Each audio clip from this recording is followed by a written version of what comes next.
All right, we are now live. I'm just gonna go and check YouTube, see how that one is doing. Yep, we are live. I'm just gonna post this on our socials and we should be good to go.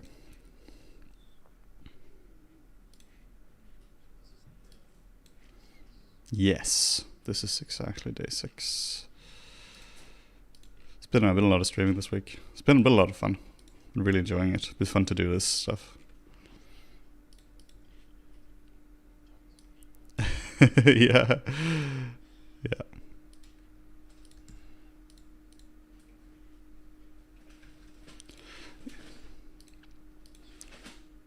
So we are going to be doing a kaiju today. We are going to continue the same thing I did. No, yesterday. Yesterday, the first one yesterday. So it's been a lot.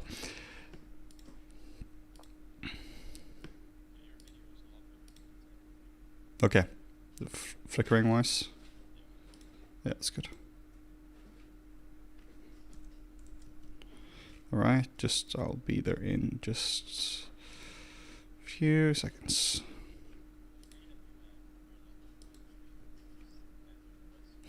Yeah. Yeah, it's pretty cool. Yeah, it's pretty intense to actually stream. But it's also a lot of fun. It's a weird one doing like the questions versus doing the streaming or the sculpting. It's a very different kind of challenge. Okay, this has now been shared. Cool. I'm just gonna get the window open and there we go. Yeah, so it's probably gonna be a lot less people now because if we have any Americans here whatsoever, they're gonna be like crazy night owls. And I think wasn't yesterday Thanksgiving, so I. Yeah. Yeah. So I'm trying to make this guy a little bit less happy because this guy is very happy, right? Oh crap! Oh yeah, that makes sense. I think I did the same thing you did yesterday. Let's find this. No wait, that doesn't make sense. Sue Morten. Okay, no, there we go. 3, 2, 1, boom. There we go. Hello. Hey, now Morten should be able to be heard as well. You know how yesterday, all the days blend together, but a couple days ago, whatever, people in the chat were talking about my name and how to spell it, and everyone was spelling it wrong. For the stream I did yesterday, I misspelled my own name in the description. Are you serious? Not on purpose either. Maybe that should be like a running joke that every single time we spell your name, we spell it a different way, so that people would have just no idea how it works.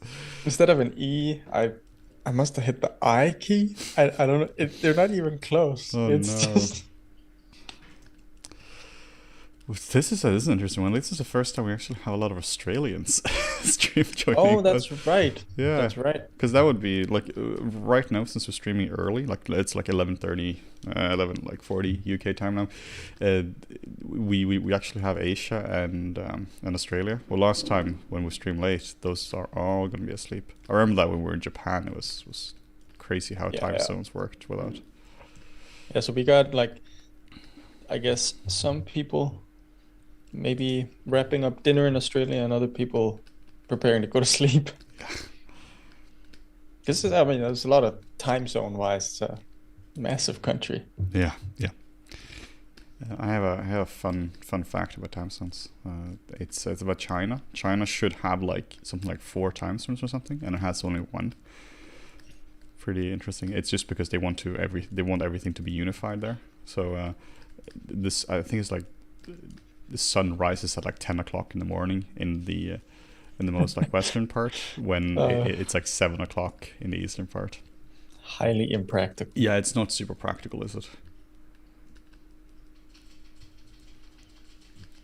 So what I'm trying to do now in terms of the sculpt is, like yesterday I was just like doodling around, exploring all that, kind of using like a reference from the first Pacific Rim, but then it ends up in a not very practical way. So it was basically going like this, where the teeth were all over the place and looked too happy.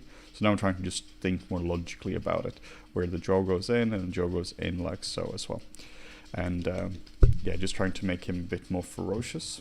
Not really thinking about the actual teeth at this point, because if you start to it's so easy to be hamstringed by things like teeth and eyes and such. If you already have them in, that you don't really want to change it, because now you have to change those as well. But just like kind of suck it up, just just do big changes and don't be afraid of that. Just accept that you have to change your teeth or move the other subtools as well around. I'm also trying to create some more interest in the instead of his mouth just being like this, I'm trying to make it a bit more interesting, like this, creating a bit more of interest. Oh, I discovered, Morten, you might like this, by the way, in Epic Pen, you can change the colors with, the hotkeys are not very intuitive, but Shift, Alt, and 2, or like Shift, Alt, and the numbers on top. So it means that you can make a color like this, and then you can just like do a hotkey like this. So it's pretty intuitive. So it means you can very easily, like if you're explaining something, be like, here are the bones, and then here we have the gums, and then here we have the teeth going around. So like, nice. Just the colors just change really fast. So I use this a lot. It just means that you get a lot nicer, illustrations. You get kaijus looking like they're barfing a rainbow. Yes. I think there's a lot of, I feel like I did custom hotkeys for Epic Pen. I'm pretty sure there's like a lot of customizability. Oh, okay, yeah. I think so. I had to set up my custom ones just for enable and disable it, because I needed that with the Stream Deck. So I have this now with the Stream Deck, so I need something then in conflict with something else. Because you don't have, in Stream Deck, you don't have Epic Pen support, but you have hotkey support, so you can just trigger hotkeys. I have one for like erase and one for just like use the pencil tool or whatever it's called. Yeah. So it's quite intuitive. Anyone who's like thinking of doing tutorials or are doing tutorials, online teaching, whatever it is, Epic Pen is a really good tool to add to your teaching. It just makes it really easy to do, not paint overs, but like draw overs with arrows and maybe draw in some anatomy. I was really, really looking for a tool like that, and it's been really hard to actually find one. It's crazy how over-engineered a lot of the various software is for that. Same with like recording software as well, just for like recording your screen. It's just so over-engineered. And then OBS came out for recording a screen. OBS is what we use for all our recording, for tutorials as well, not just streaming. And it just was like, click the button. No editing, no anything fancy. It just records the button, and the files are not huge. So it's crazy how they came out and just made something simple. So we have a question from KXR1725, parentheses, rolls Ruby. off the tongue. Did you work on the first or the second Pacific Rim? I've always loved the first one, haven't seen the second, so I was surprised to hear that you worked on at least one of them. Well, I actually worked on both. But for the first one, I didn't do anything glamorous. I just made a bunch of wires, cables, pipes, tubes, cylinders. I've run out of words for cylindrical shaped objects. That's what I was doing. We had this, I was working for a VFX studio in Denmark called Ghost. And Ghost had sort of started getting more and more work from overseas, and specifically ILM. ILM started to really like to work with them. So they were awarded a couple of shots on the first Pacific Rim. One of them was like where you see the giant skull. It's like a giant kaiju skull in the middle of a square. And so for that whole scene, I believe I did buildings as well, actually. Sort of created the scene around it and did a bunch of wires. So that was the first one. And then both of us worked on the second one where we both got to do kaijus, which was a lot of fun. Yeah, it's pretty cool because you were an intern in like between first and second year, I remember, when we worked on that. We're like, oh yeah, casually just worked on Pacific Rim in the summer vacation. Yeah, they were some sick wires. That is true. Yeah, I remember that was when I first got exposed to rotoscoping. I was sitting next to a guy, I think he was also interning, and he was interning as a compositor, and I got to see the sort of entry level stuff that you got to do as a compositor. And I was like, yeah, this is not for me. And he had to. There's a shot where they sort of they track down through this alley, and there's a bunch of like bamboo everywhere, bamboo scaffolding, and people walking behind the bamboo scaffolding. So you had to like roto out. Like, it was basically frame by frame, and just roto out the bamboo stuff so you could get the people behind and get them lit properly. That was a nightmare. You know how if you're watching a really crazy shot on VFX and it has all this kind of crazy stuff and it like people walking behind a real set mixed with CG and be like, man, how did he do that? That must have taken forever. There's no way they could have done this. No, they just threw human pain at the problem until the problem was solved. Like it's a lot of times we don't have green screen on location. Like it's not been practical to shoot with green screens for a variety of reasons. Maybe you just can't fit a green screen, or you can't transport a green screen to it, or you don't have time for it, or maybe the fact just that it costs less money just to have some poor person to rotoscope this for like a month than it costs to actually put up the green screen, because you need to hire people for that to actually put her up. So a lot of times it's just done through a significant amount of human misery. Just pain. Just a lot of pain. I mean, that's the thing. Like you have one poor guy in a basement, just rotoing for a month. You know, just financial wise, it just makes a lot more sense than hiring a crew of 10 people, getting a large green, blue canvas or whatever, setting it up, making sure everything's good, the actors are there. I mean, yeah, for a lot of that stuff, it just makes sense to throw, as Henning said, human misery at it. Yeah. Like, not saying that's like, you know, the ethical thing to do, just saying that's that's a practical implication. That's the reality. Yeah, a lot of things can happen when people don't give a damn about human misery, and if those things should happen or not, that's not necessarily, you know, those things shouldn't necessarily happen, but they do.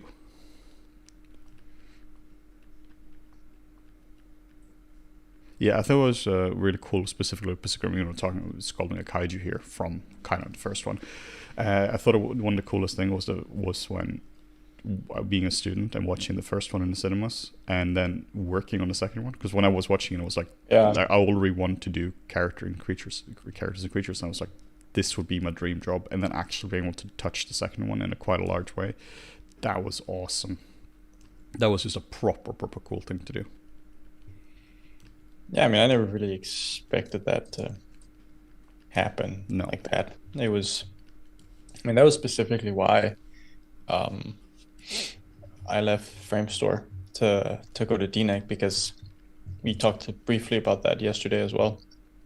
That at the end, there was just it was just kind of stale at Framestore. They weren't really getting a lot of work at the time, and then DNAC were looking for modelers specifically for Pacific Rim, and so, you know, when they come with an offer like that, you're like, oh yeah, that would be fun to work on.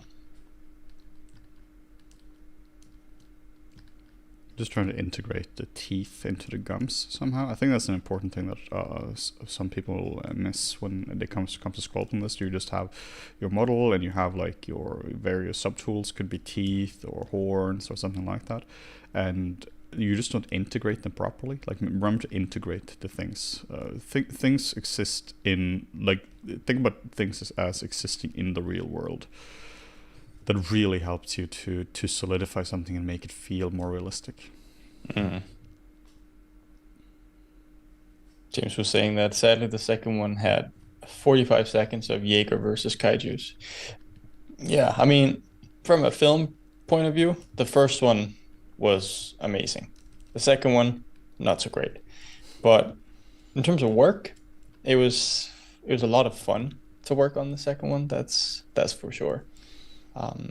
It's kind of one of those, you just gotta sort of stay disconnected from the end product most of the time, because I mean, most films nowadays they're basically the same film, just with like a different skin on it, right?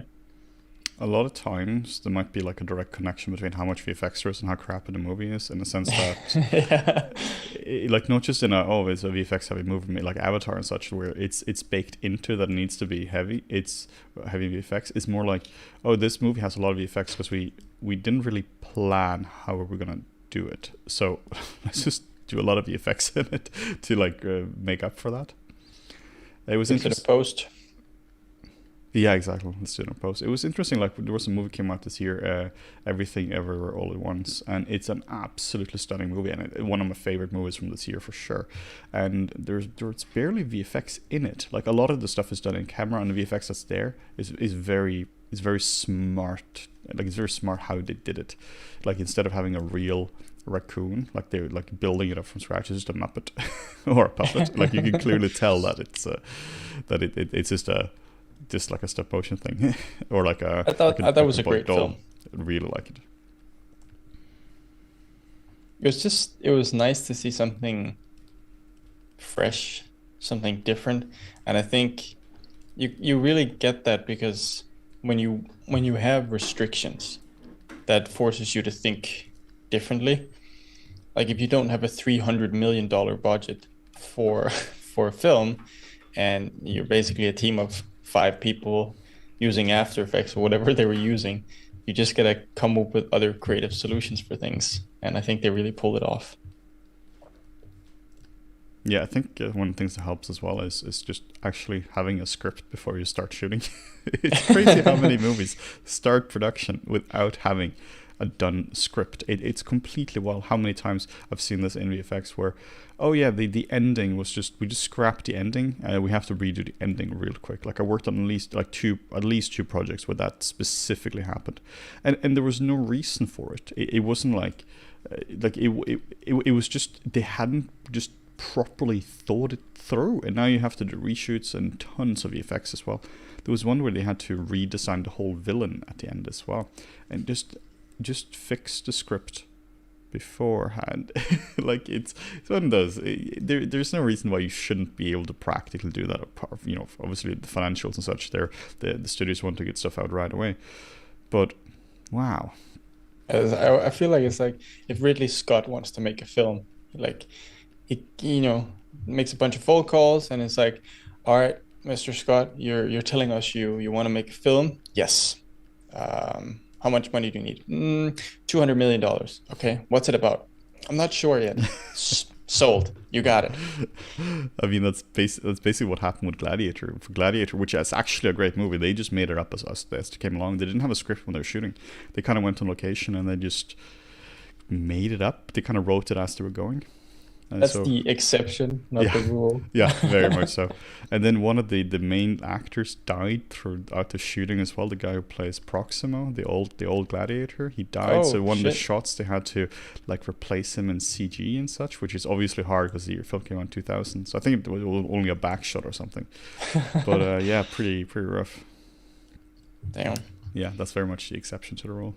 I think one of the films that surprised me from AAA director was No Pain, No Gain. I think that's what it was called, right? No Gain. Which one is that? The one with The Rock and Mark Wahlberg. I haven't seen that one. I think that's what it's called. It sounds like The Rock and Mark Wahlberg movie. Pain and Gain. That's the one. That's the one. Not No Pain, No Gain. It was Michael Bay. Oh. And so when I heard Michael Bay was directing, I was like, "What? This sounds terrible. What is this?" But because I was expecting something crazy, but it's like, I mean, it is a crazy film about like this dude who does a lot of drugs and is a bodybuilder, and I think based on like a real world thing, just a completely different kind of movie from Michael Bay. Yeah, he's found his thing, usually very specifically doing robots, fighting other robots, and making a crap ton of money doing it. And making lens flares. Why not model base mesh in Maya and sculpt it in ZBrush? That is usually, I mean, in production as well, that's how you would do it. You would have a pre-made base mesh, has nice topology and UVs, and then you bring it into ZBrush. creating your own base mesh in ZBrush is more of a, I would call it a sculptural challenge. It's to sort of hone your skills and like build something from scratch. But practically, it doesn't make any sense because it's so much slower compared to starting with a base mesh that has proper proportions. Obviously, for what Henning is doing now, if you were to flesh that out to be like a full character, you would probably start in ZBrush and get the basics down in terms of the shape, the silhouette, but just roughly, right? And then you would go in, retopologize it, and then start sculpting it up again. Yeah, the cool thing about this is it allows you to actually concept sculpt something. The good old ways of doing it was you would concept this in Photoshop, and then you would do you would do like image planes and such, maybe front and side view for that, like with drawings, and then you would try to match it up like that with poly modeling, and then you would, maybe take it into ZBrush if ZBrush existed at that time, and then you would go from there. It was pretty painful. Yeah, I remember that. I'm glad we don't really have to do that anymore. Very much so. But also, I mean, it was like, you just modeled it. There was no, ZBrush was a very different thing, and yeah, CG was hard. Yeah, it's still hard, but the tools are better. One of the things that changed this was also Dynamesh, because before Dynamesh you couldn't really do too many creative things in ZBrush, because at that point retopology wasn't really a thing either. It was kind of a thing, but it wasn't like a fully established thing you did.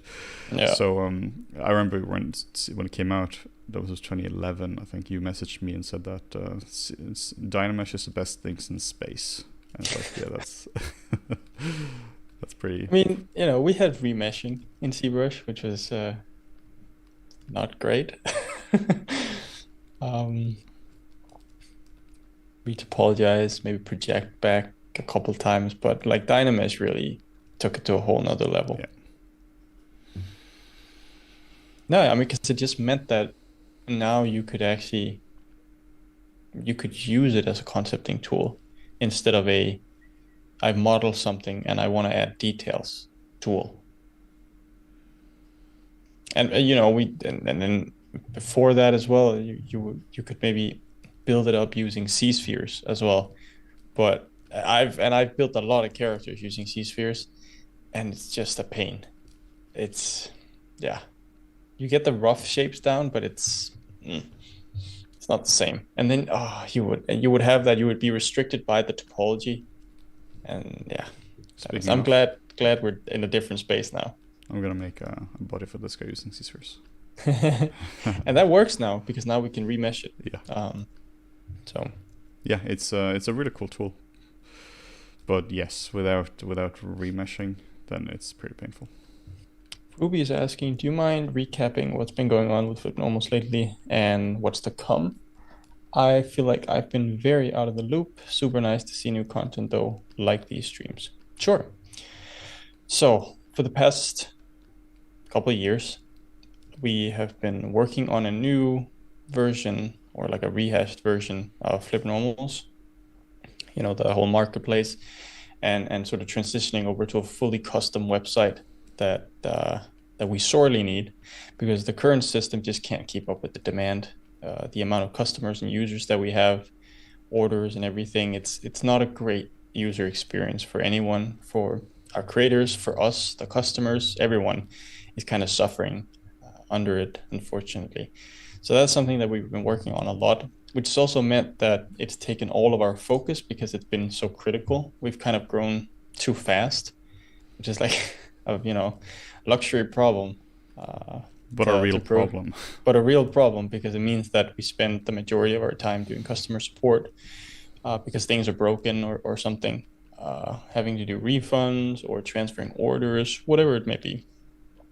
So it's kept us really, really busy. Hopefully, at the end of this year, the new site will launch. It'll take over from the existing FlippedNormals. It won't look that different for most people. Most people won't even realize what's going on. But it does mean that we should be able to focus our attention on creating content a lot more than we have been doing so up until so far. Like this year, I think we can count on like two hands how many YouTube videos we've gotten out. And it's basically been like, okay, we just have some time, let's make a quick YouTube video. Specifically for YouTube, I'd like to dedicate a lot of time to that and have regular content come out, maybe weekly, bi-weekly. I'm not sure yet. We have to see sort of how the workload is going to be. And then obviously Henning, he's still been able to focus on creating courses, not as many as we would want, because when we're taking care of the website, and that also means more customer support, and then maybe Henning is getting overloaded with customer support, which means he can't work efficiently on courses and stuff. So it's restricting everyone with the way that the website has been running. Yeah, it basically is meant that we haven't been able to do the creative things we want to do. So we've been trying to do some YouTube videos, but like what we would like to do is like proper nice videos. Like we might spend some proper time on researching things, or just spending like making a proper project or something, and then doing breakdowns of all that. But that just has not been feasible whatsoever. So we have a few YouTube videos coming out in the next few weeks or so. We want to wait until we've got a bit busy with the sale, but I made like 2 videos. One on like smart masks for Painter, and then on like cool new features in Painter. So they should be coming out pretty soon. They're pretty nice standard FlippedNormals videos, but we'd love to do something a bit more, like something a bit more expansive than that as well. Turns out it's pretty hard to run a website and pretty hard to run a company. So it's tricky times. Yeah, it's not the easiest thing. Here is a stupid thing in ZBrush. So if you're using Dynamesh, or if you're using CSpheres, see here if I hit the A key for a preview, like, it looks like you have topology, but it's Dynamesh. What's going on here? If you just set Dynamesh resolution to 0, now you get the real polygons. Why this is, I genuinely don't know, but it is. So kind of you just have to deal with it. Someone is saying that dark mode should be a feature on your new website. Agreed. It's something that we talked about. It won't be there right away, and it's not a priority because there are a lot of other features that need to be reintroduced. Basically, when we launch the new website, it's going to be a faster, more stable version of the website that we have now, but some features will be missing. And so the first priority for us is going to be add those features back in. Like for example, we won't have PayPal right at the beginning. You'll only be able to pay via credit card. So PayPal is one of the things that we want to be adding right away.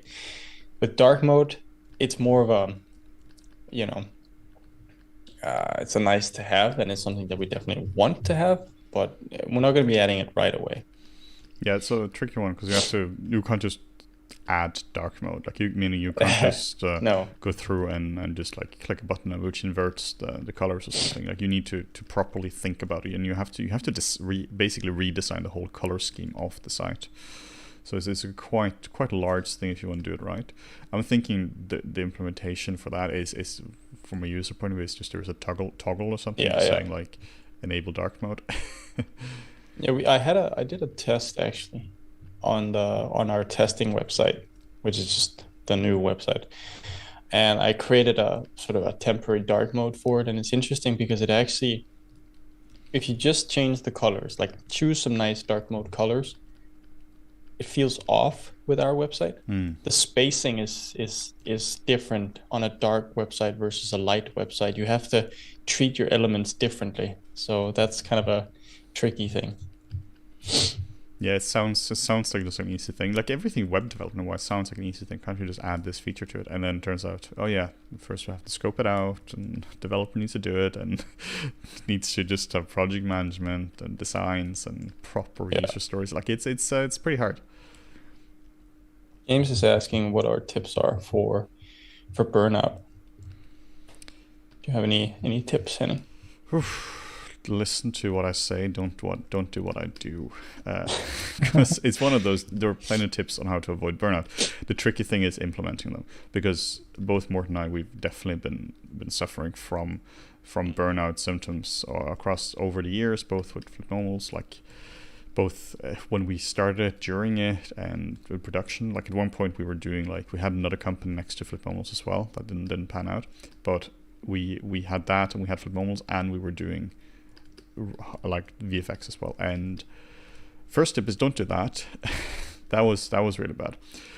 But you have to just have to do less work. Honestly, it all boils down to doing less work. It's not just a case, oh, you have to go to a gym and sleep more. No, you just straight up will have to do less work. If you feel that the burnout thing is coming, you just need to manage it. Yeah, you'll get less done, but honestly, that's just kind of how it is.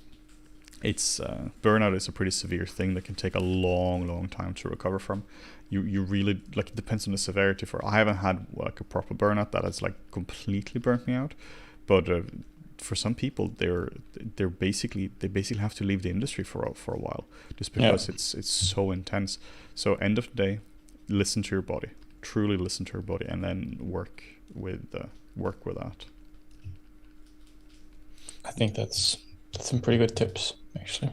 Because it's like, you can, like, they have all these like hacks. It's like, oh, work out and go to sleep at this time. Yeah, but it doesn't matter if you're just overloading your body. I have a question here. During your time in the industry, how much work did you guys create from concepts, photograph versus retopo, LiDAR, or concept meshes from the client? It varied. I mean, whatever the client delivers is what you work from. I worked with everything from concepts, just photographs, napkin sketches, LiDAR, concept meshes that you get sent in from another studio. Like, yeah, so it like, I don't think there's like this is what we would get the most. It just really varied based on the project. Here's a tip for when it comes to sculpting, by the way. Like, this is like a core creature sculpting thing that I think is really important to talk about. If you want to sculpt something like this, not that this is like, a complete masterpiece or anything like that, but if you want to sculpt something like a kaiju or any kind of animal or anything like that, what you need to do is get a foundation in human anatomy. And the reason for this is that the way I'm approaching this guy now, this is just a human with different proportions. It's almost like it's a guy in a suit, just where we mix it around. You can of course modify it to be more creature-like, but basically, if you are doing a character like this, you need to get to a point where you can just very quickly just bang things out or bash it out. Like here, we're just getting in the rib cage, and then we're getting in the clavicles, and then on the back here we have the scapula, all that kind of stuff. This is all the same on a human as it is here.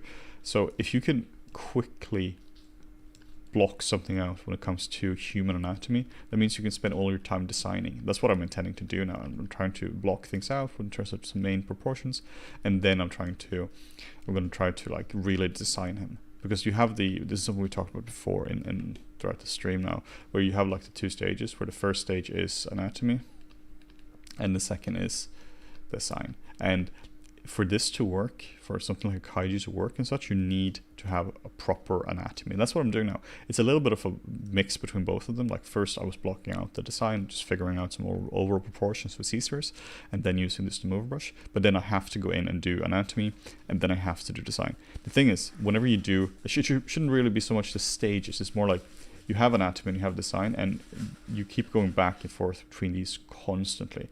And I found that whenever I work on the anatomy, the design suffers, because then it becomes too anatomical. But whenever I work on the design, the anatomy suffers. So it's about like constantly balancing these two, but not just balancing them, you have to take them further. So now, for instance, I don't really have anything. I don't really have a design or anatomy. So now I just have to get started. We're like, oh, cool. The first thing I'm gonna do is just get the design or get the anatomy in an okay spot, because then at least it's gonna feel like it kind of belongs in the world. And then from there, I can take it into, I can go in and design a bit more. But you can also do the opposite way, where you just go crazy and you just play around with shapes. If you do the opposite way, where you just go crazy with shapes first, you're probably gonna get a more interesting result from that. But it just depends entirely on the personal preference.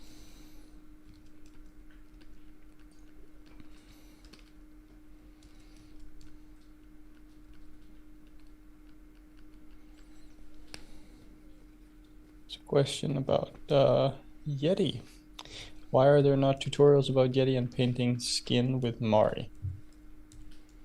I'm guessing why we haven't created any, maybe. Yeti is something that I've briefly used it. You've used Yeti a little bit as well, No, right? I never ever touched Yeti. Okay. So I've used it a little bit, never enough to actually make tutorials on it. So that would be, and it's never really, hair has never really interested me that much. So it's always been sort of an afterthought. So I wouldn't be great at teaching at the moment, at least. Painting skin with Mari. Yeah. Why isn't there a tutorial on painting skin with Mari, Henning? It would be really cool if somebody on FlippedNormals team had used Mari extensively for painting skin in a production or something. But unfortunately, that's just not the case. It's been an interesting one because we've actually made a fair few texturing tutorials just in the last few months. We've actually come up with two pretty good skin texturing tutorials. One was the like the demon lady horn woman, and then there was the masterclass we released like a month ago or so, a month and a half ago. And both of these are using like they're full on skin painting tutorials, like they're legit skin painting tutorials, how you can properly do it. And I think one of the reasons for not using Mari for those is that Painter got better. If Painter had not improved, these would have 100% been Mari tutorials. But Painter improved significantly to the point that you can actually use them. Specifically, the feature we needed was UDIMs, and Painter now has like proper UDIM support to the point that you can like this the end result would have been basically exactly the same in Painter as it would have been in Mari. Some years ago, this would have definitely been a Mari course. But today it's more like Painter. Painter is easier to get into. There are more people using it, so it's also like from like a market point of view that I think it course would be more popular with Painter than it would be with Mari. But it's interesting one to see because we've seen this like asked a lot of people around what would you rather like to see, Painter or Mari tutorials, and the consensus has really been do Painter tutorials. But it also, I guess it depends a little bit, because if it's a case where do you want an intro series, maybe the people want a Mari intro series because that doesn't really exist. But if it comes to the final result, maybe people want to see Painter. Yeah, it's an interesting question. Basically, the answer is for us is that Painter got a lot better, so we've invested our resources in Painter instead of Mari at this point. And we also see a lot of demand for Painter's tutorials specifically. There's an occasional one like your request there, or your question there. Why aren't there any Mari tutorials? But it just seems to make more sense for us to focus on the Painter stuff, not excluding that we won't be doing any Mari stuff. There will definitely, I think there's a smaller market for it, but also maybe a more, passionate following perhaps. Could be one of those that we are on FlippedNormals on the actual website. We're going to focus more on like business to business as well, like making it easier for businesses to buy courses, and then maybe it makes sense once we have that up to spend more time on like the more like business oriented tools. Like very few people are using like Nuke for personal use, for instance, but they're using it for like high end productions. Kind of the same with Mari as well. So maybe that kind of stuff makes more sense then, or maybe not. There's a question here about I know, there you go. Have you guys used Rap 3? I just stumbled upon the software. Can you explain what it's used for? Yes, Rap 3 is a great piece of software. It's essentially for taking a retopologized mesh and mapping it onto another mesh. So you can say, let's say you have a sculpted version in ZBrush that looks like this, like my fist, and then you have your retopology that looks like this, and then you sort of you wrap it onto your sculpt, and now your sculpt has your perfect topology. This is often used in production where you want to use one base mesh for all characters, because that means all UV layouts are the same, all things for skinning in terms of rigging, you can use the same base, that's the same, then you just have to tweak it a little bit. So Wrap is used to really speed up character creation that way. And they also have a ZBrush plugin called CWrap, I believe. Just as powerful, really, except it doesn't come with all the programming. Like with Wrap 3, you can do programming.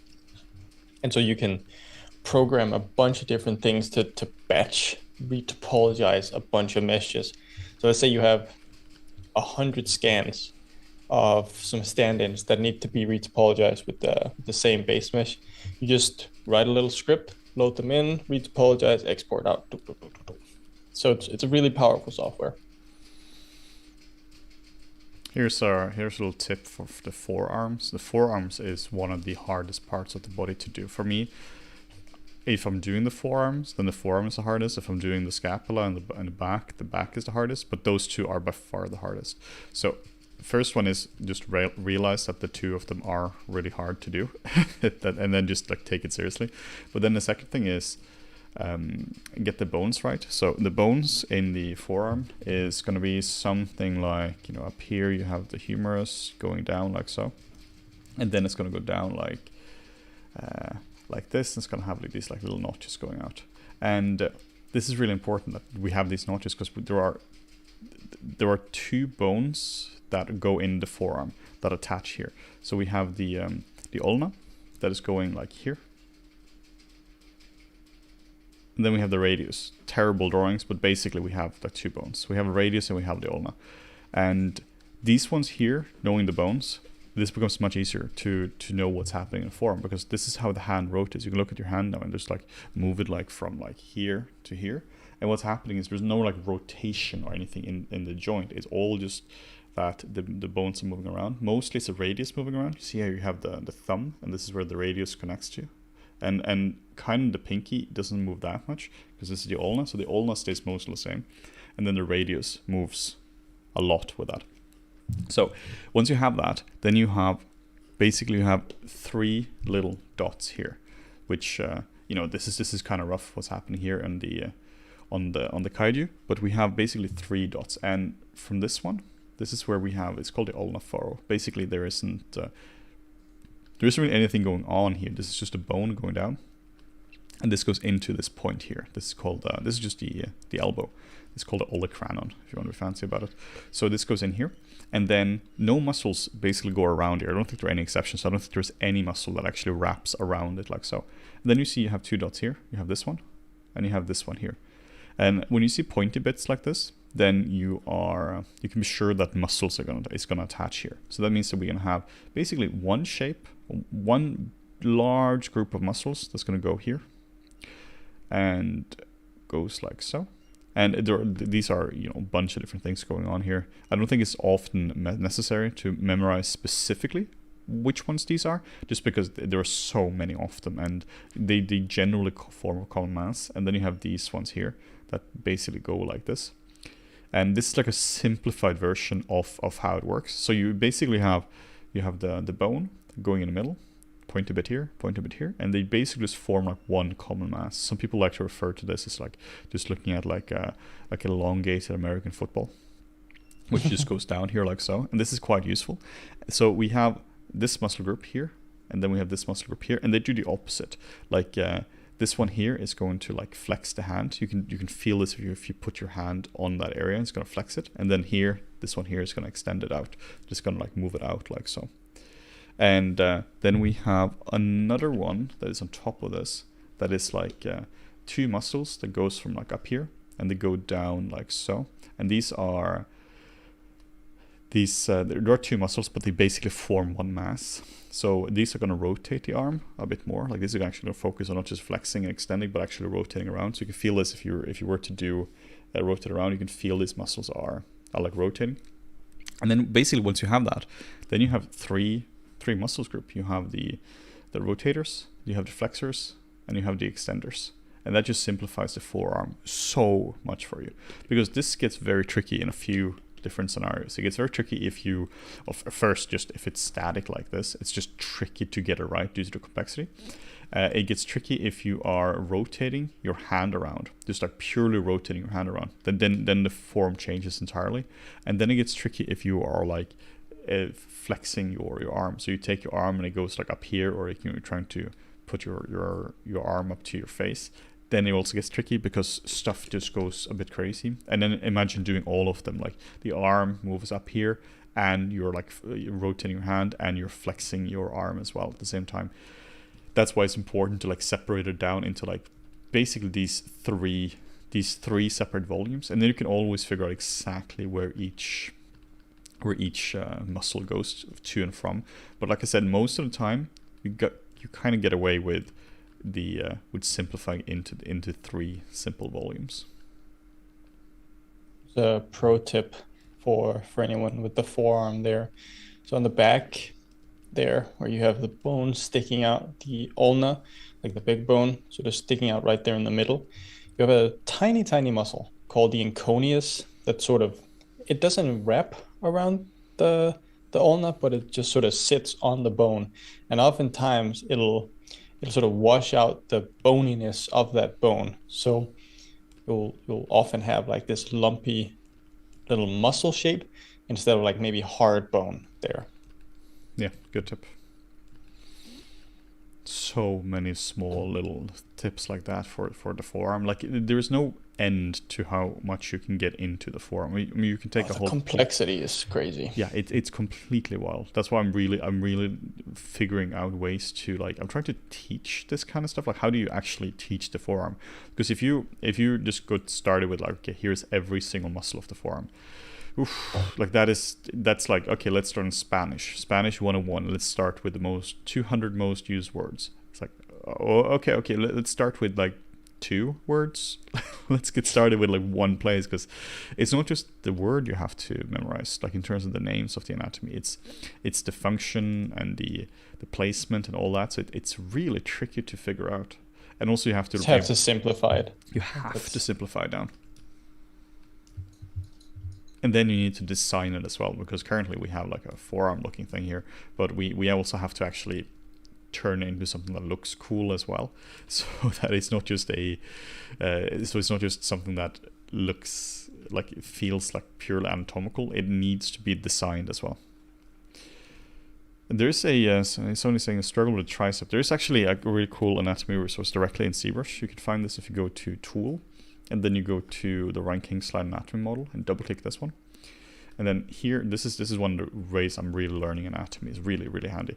Then you can just click on alt click on the tricep. You can just like alt click on, hold on the alt and click, and then it's gonna move to the subtool active. And here you can see triceps. And here you can really see the, if you want to just clone it, and then you can go to this, then we can just copy this, and then go to the skeleton, and now you can really see only this. So now you can see exactly where this originates to. So now you can see that, oh, okay, we have 3 heads, and one of them goes from here, from the humerus, goes down here, and it goes into the ulna. Then we have another one that goes from the scapula up here, and goes in, and it goes down like so, connects to the, you still have the common tendon here, it goes in here, and then you have another little guy that goes like from the humerus and connects down here as well. So it's a really handy way of doing it. Yes, this model here, you straight up just hit the comma key, and then you just go in here, and it's called ranking slide anatomy model. This ships with ZBrush by default. So this is really useful. I have another anatomy model as well, which this is, if you search for open source anatomy model blender, you're going to find this one. This is I've just simplified this down a little bit. I've deleted a crap ton of things from it because it's a very medical model. I very much use the medical use, and I've made polygroups such. So this is something I use a lot as well. So this is where I can just go in here. I can just see exactly where this is. This is a bit more accurate than the ranking slide model, but it's also more accurate and more complicated. So this is a great way of seeing it as well. Here you can clearly like see where it is. I find this to be much more useful than anatomical books, where you get to see like where the anatomical books, they go into the origin insertion. It's so technical because they might be like the medial turbulence of the acromion bone, and it's like where the hell is that? Well, it's like here, it just goes from here to here. It just makes it a lot easier to get into it, just as a quick reference. It can be, of course, useful to know the specific names of things, but once you get into origin insertion names, then stuff goes a little crazy. It's not just like memorize the scapula, it's like memorize specifically what this point here is called, and like you reach a point where that stuff is just not useful for anyone. James is saying Z anatomy or Z anatomy. Yeah, I think that's the one. So this is in Blender, and it's really cool because we have all the stuff, but it contains just too much duff for me. So I had to simplify it down. And also the Iron King's anatomy model is great, but if you want to like isolate the bones and the muscle, it's a bit too intense because you have to kind of do what I did before. So here I can just like click on the brachialis and then I just simplify it down like this. So yeah, back to Mr. Kaiju. And I often have both of these active whenever I'm sculpting as well. So I might do this and just merge all this together, merge visible, do this, copy, take this into Mr. Kaiju, which is here, not here, which is, one day I'll find it, here it is. We can just paste it in and just scale down as well, like so you have some main general reference, and then you can just hide everything but these two, like so. Let's see here. Okay, and then we can just go to transform and just do split screen, and then we can do this. So now that means I can now just look at the wow, that looks weird. Now we can just look at the body like so, and I can look at proper anatomical reference, and this is really useful. Pretty pretty cool. So this means I can just hide the head, and it means that I can see the reference. I just have to hide the teeth, the tongue as well. So now I have pretty solid anatomical reference for this. So again, you can just do this on a transformer and split screen, and just make sure these are the only two subtools you have enabled. Because you should get up to a good level without reference, I think. I think that's very beneficial, highly beneficial to be able to do that, because it means you can design stuff. But once you do get into some more specifics of it, it's really useful to be able to go in and look at this kind of reference without opening an anatomy book. Jerome is saying that he recently bought the Ben-Hur tutorial. What other tutorials do we have for game characters? Can you think of some that might be good to recommend? Yeah, so it depends what specifically you want to learn for games, because it might be the sculpting part. The introduction to sculpting is great, but if it's more the baking and such, then we have actually a lot of really cool game courses that Chunk made for us some years ago now. Let's see if we can find these ones. I have FlippedNormals open here. Also, just keep in mind that everything is 50% off now during our sale. So let's have a look here throughout. Let's see, because a lot of the things he made for us, they were like foundational game concepts like baking and such, which you don't need a character course for that. You just need a you just need to get started with that. You just need to learn what that works. So introduction to baking, for instance, this is one. I believe Chunk made this one. I'm going to send this in the chat. This one is really, really, really solid. Chunk's way of explaining things is just nice. He's really good at simplifying things and explaining it. Yeah, this like I learned a lot from how he works with things. Like the way he explains things, he uses his cursor. He's like, and here you have a thing, and he moves his cursor like it's his hand around. So like he really does that. So it's like, oh, here we have a thing, and it's like, okay, cool. That's a good way of doing it. So the courses I sent now, one is for baking in games, and one is for UV mapping in games. And these are solid because they were short courses. Now they're $20, but they were compressed courses. So it will basically cover everything you need to know to get good, clean bakes. This is also the same for UV mapping. Just how do you UV map something for a game? The problem is if you're trying to do too many things at once, meaning you're trying to do a character and you're trying to also do a like talk about UV mapping and such, it often gets to a point where it's very practical. It's very much, this is exactly what I need for this specific character, instead of talking about it in a more holistic way. So those are some really solid ones. We also have we have trim sheets as well. These are like really underrated courses because these are solid courses. Here is like how to use trim sheets and decals for games. So yeah, we have a lot of courses, Morten. My God, we have a lot of courses. Yeah, I think our courses, in terms of products at least, I'm not sure with exclusively courses, but with products and courses combined, we have over 100 items that we have created and published. This is a really cool one, actually. This is one of these that's gone completely under the radar. You really have to have a look at this, Morten, the chunk tutorials again, because these are so good. And this is one of these that the goal was being like, yeah, this is your first high quality prop. And this is for games, I believe. This is for games. I think everything Chunk did was for games, almost, right? I know. I actually don't think this is. I'm not entirely sure. Anyway, this is like, okay, you know the software now. You've been watching an intro series for Blender, maybe for Painter, and now you want to actually do something. Let's talk about how we can combine the topics into making a really nice and simple prop. You know, the modeling here is quite simple, but it just shows you how you can actually do it. So this is actually really, really cool. It's one of those really simple courses. You can see, like, if ever Chunk does something, it's just like 5 stars. He's just a completely nuts character. Okay, artist. So here we have Duffy Dan is saying, I noticed the wood grain doesn't flow properly in the old telephone model. Yeah, like the thing is, when it comes to this, you have to make some concessions when it comes to texturing. This is something we always have to deal with when it comes to doing beginner tutorials. It's really tricky to do something that looks really good and is also really good for beginners. So in this case, here you can see the wood grain here doesn't flow perfectly. It flows well here, but it means that you can use like procedural materials for this, so you don't have to talk necessarily 100% about the in-depth of texturing, because making the wood grain flow here is a bigger discussion than just apply a material to it. So essentially, it boils down to the fact that if you're doing something for a complete beginner, the end result is going to suffer. And if you're doing something for an advanced course, then the process is going to suffer, meaning that it's going to focus more on the end result. So you just can't explain every single small thing for an advanced one, and for a beginner, you have to explain everything, which means there isn't too much time for polishing things.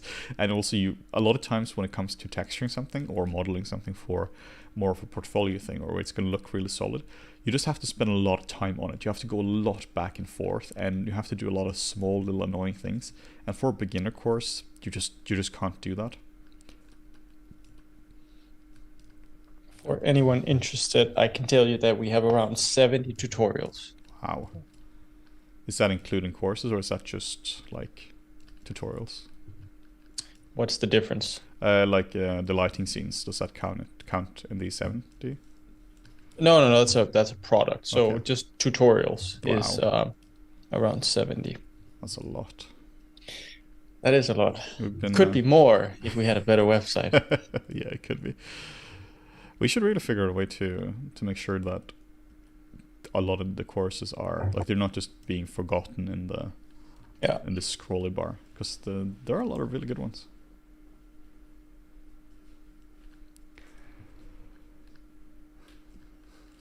Man, it's hard to design and sculpt at the same time.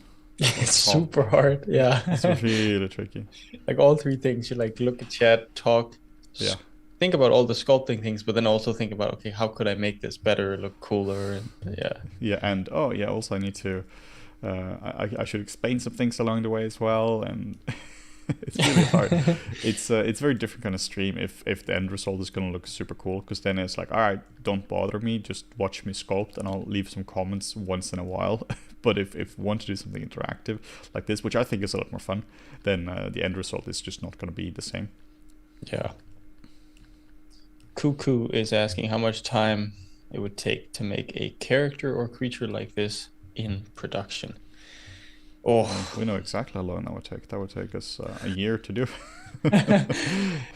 yeah. So it's there. I mean, obviously there are different stages to this, right? So we've got let's take Pacific Rim as an example again, because it fits so well. We had the concept stage, then we had the sculpting stage. We did modeling with topology, UVs, handed off to rigging. Feedback sessions is part of that as well. Then we entered once we enter rigging, we have feedback there as well in terms of how it moves, things that needed to be changed.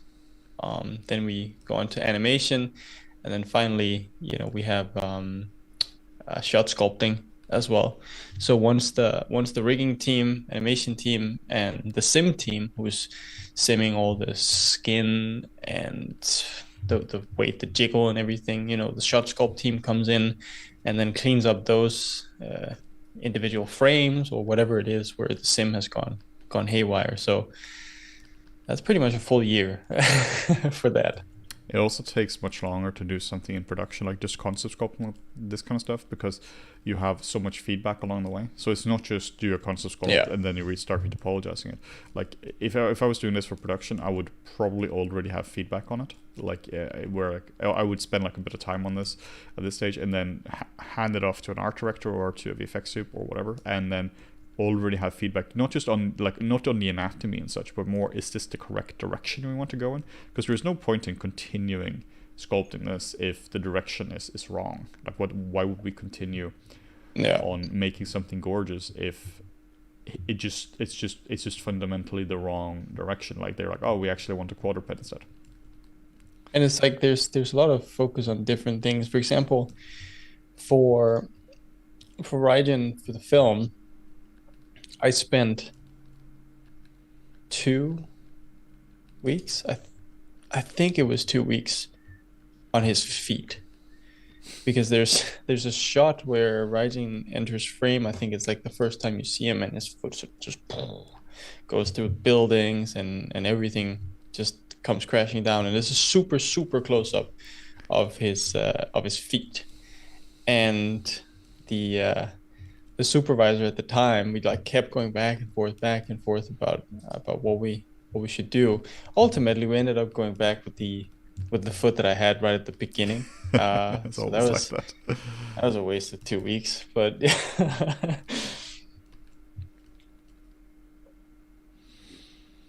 here's a good one. What do we get in the lighting scenes? Let me show you. The lighting scenes is it's a product that we use a lot, actually. I use this on basically every single product I do, particularly if it comes to like product renders. So let me show you this. So this is available for V-Ray, Blender, Modo, and Arnold from Maya as well. So let's do the Arnold version. This is probably one I've been using the most. This is where you simply just take your model, you drag and drop it into the scenes, and then you have a bunch of something like 20, I think it's exactly 20 lighting scenes. They were going to be as render layers. You have to enable those, or in Blender, just collections. And you just click the one you want to use, and then you just go from there. It's a really effective way of lighting. So it means that something like this, you just get this result within like just a few seconds, really. You just throw your thing in here, and then you just go for it. So highly recommend that. See if I might even be able to show it if I just go back to ZBrush. So I'll just see if I actually have the lighting scenes. I may have them on my computer somewhere, because then I can just show that right away. Because yeah, I use them a lot. Basically, you get a pre-made setup for lighting scenes, which just makes it much easier to work with than if you have to set up the lights yourself. It's the same thing as the FlippedNormals creature kit as well, where you can of course do it yourself. We've had notes on that, but why don't you just do the lighting yourself? Yeah, but then you have to do lighting yourself. Like that's exactly the point of that. So let's jump into ZBrush again. So I'm just going to export this guy out. 600,000, that should be more than manageable. The whole thing 2 million. Let's just clone the entire thing, merge visible, and we have him here now. And then 1 million. I'm just gonna decimate this real quick, just so it's gonna be totally fine on my computer. Just want to be sure that it doesn't mess up anything with the stream or anything like that. So decimation is fantastic, because it means you can just very quickly just throw something into Blender, and you can see now it's done. Second, the model is basically unchanged in terms of the shape, but in details, but it means it looks like this. So this, for instance, means that you can now just export this out right away. Just gonna do this export. I'm just gonna throw this. I have a folder on my desktop just called delete, which is where I put all this. Definitely don't do that. Terrible idea. Never ever do a folder called delete, because you end up deleting the entire folder, which is the point. But then the problem is now you deleted the entire folder.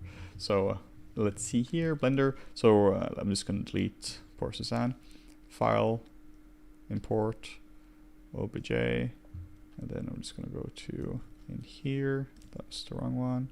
Just going to move this to the other monitor.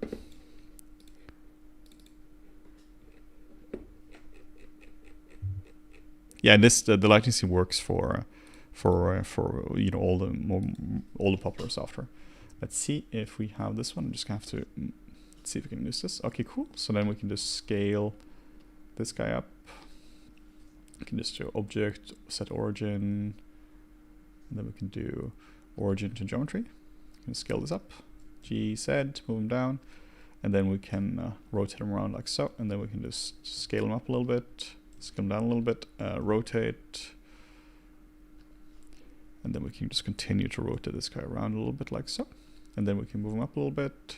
So the advantage now is that we should be able to just set this to rendered, and then we can just go in and we can just change the light setup. So now you see that he looks pretty good. This is just an Eevee.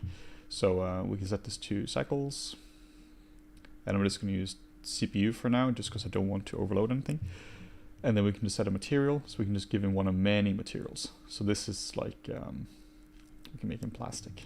So it's really cool because you can just make him into a specific color like this. You can scale him up, of course, and you can go closer to him. And now, cool, that's one light setup. What if we try another light setup? So that's the first one, that's a neutral one. We can try we can try this one, and it looks different right away. We can try neutral warm, it looks different. We can try this one here. So you can just see how different it looks right away. And I believe there's animation on it as well. Yeah, if you put him on, if we were to put him in the correct group as well, then he would also animate as well, which is really cool. And of course you can change the material. I just need to use the mouse. I can scroll here. So we have a bunch of different materials here that you can use. So essentially it's just a quicker way of getting your character in shot right away. So I highly recommend this this light kit for this. I'm going to send this in the description very soon. This is called Gone Girl because the movie Gone Girl just came out, and we used the Gone Girl as a reference. Oh, I remember that. So let's see here, and this should render pretty fast. So yeah, it basically just means that, it's pretty slow due to me also sculpting and streaming everything. But yeah, basically it means that we can get something like this right away. And I'm just gonna close this down just so it doesn't destroy anything. And there we go. So that's like one of the quickest ways you can actually get a proper render for your characters, honestly. Let's see here. We have, if we go to this one, oh, that doesn't work. So let's find the lightning scenes for Blender. Yes, we built this basically as a way to preview our own models, because this is something you need all the time. Yeah, this is 20. We were just lighting all the time, and it's like, okay, there's got to be a better way to do this. Yeah, because a lot of the products we do, or we made, they're just things that we need to do over and over and over again, and I don't want to do that over and over again. Like lighting is one of these things that, yeah, it's fun to do, but it's not really so much is it fun to do or not. It's more I just need to get something out. Like we do a lot of product shots for our courses and such, and we just need to get that stuff right away. How do you handle the mapping of your tablet? I haven't found another way any other way than using an express key and Wacom, and I'm not happy with that. I use this. My Wacom is currently just on my right monitor, and the way I switch it to the left monitor is I use a mouse. I just haven't used a hotkey for that. I probably should use a hotkey just for switching monitors. That would be fine. But the way I use my Wacom is the first thing I do whenever I get a new tablet or I have to reinstall it or something is I go in and I disable every single button on it. I have set it up in the past so I can move it from one monitor to another, but I just find it to be handy to. I just find it to be easier to just deal with a mouse for the second monitor, to be honest.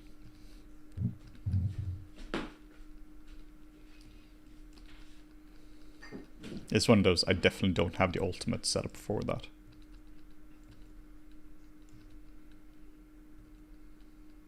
Or Kaiju had his hands chopped off with a chainsword. Yeah, unfortunately. Oh, chainsword. Yeah, Gypsy Danger was chopping him off. Ah, that infamous sword.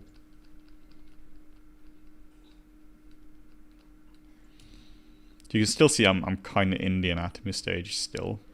where I'm just trying to figuring out the overall anatomy, blocking it out, and then adding a little bit of design things here and there like this. But still very much in the anatomy stage. No, Basti, we did not do any work for Marvel's Eternals. I have a question for Morten. This is from a stream the other day, which was I think it was actually from the Twitter QA. Is there any movie that you would want to work on that you would pause FlippedNormals for a year to work on? A year? A year, a whole year. You have to pause FlippedNormals for a whole year, and you get to work on a movie. Let's say you were to have the same salary you had in VFX. I don't think so. Because I like the way that we work. But like I have to. I have no choice. No. You like I just responded that I wouldn't. Oh, okay. Because that's my response to this. I really just wouldn't do it, because we seem to have like almost like the we have some people in who are watching our videos. It's almost like it's like the Avengers assembling now back again to do one final movie or something. But it's like I just wouldn't do that. Like Rambo has to go back and finally save them. Well, yep, I'm just not gonna do that. Like the people who do VFX right now, they're highly capable people. They were fine before they had a Henning Morten, and they were fine after a Henning Morten. So let's see what happens there. Well, MPC may not be very fine. Technicolor is in a lot of trouble right now. Oh yeah? Their stocks fell 80% in 4 days. I think they went on a French stock exchange. I think they separated out a company or something, so there's a new stock. I have some approximate facts. They were basically their stock fell, I think, 80% in 4 days. It was due to some quotes where that they from the financial reports, they have a significantly or severe hard time having artist retention, and I wonder why. Yeah, I wonder why that could be. So they it was something like 30% or something of their staff had like left the company in a year, or turnover 30% or something. So they just couldn't retain staff, and then you have a significant amount of junior artists doing the work of senior artists, and turns out that means that you just don't deliver. So they had problems with delivering proper or high quality work, and they had issues retaining clients because of that and such. So yeah, those guys may be in trouble.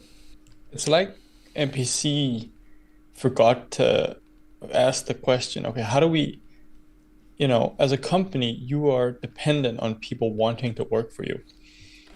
How do we make our employees happy? That has never been the goal of NPC, it seems. Yeah, here is it's a link for this. Movie effects company Technicolor is down 87% since spin-off. This came out a few days ago. Yeah, they Technicolor Creative Studios, which worked on special effects for Hollywood blockbuster, including Gladiator and Top Gun, Maverick, is now worth a fraction of its spin-off value after its share sank more than 80% in 4 days. I'll send you a link to this. This is from Yahoo. So let's see what happens there. The company, which was spun off from parent Vantiva SA in September, has seen its market capitalization plunge to around 130 million euros from just over $1 billion at the time of its Paris listing, with most of the decline coming in the past week of its after a profit warning. Like, obviously, that's not good news for the industry if that were to happen, because the Technicolor owns a lot of things. They own, for instance, the mill as well. So it would not be good short term, at least, if that happens. Of course, the industry will bounce back and such, but yeah, it doesn't look super good for them right now.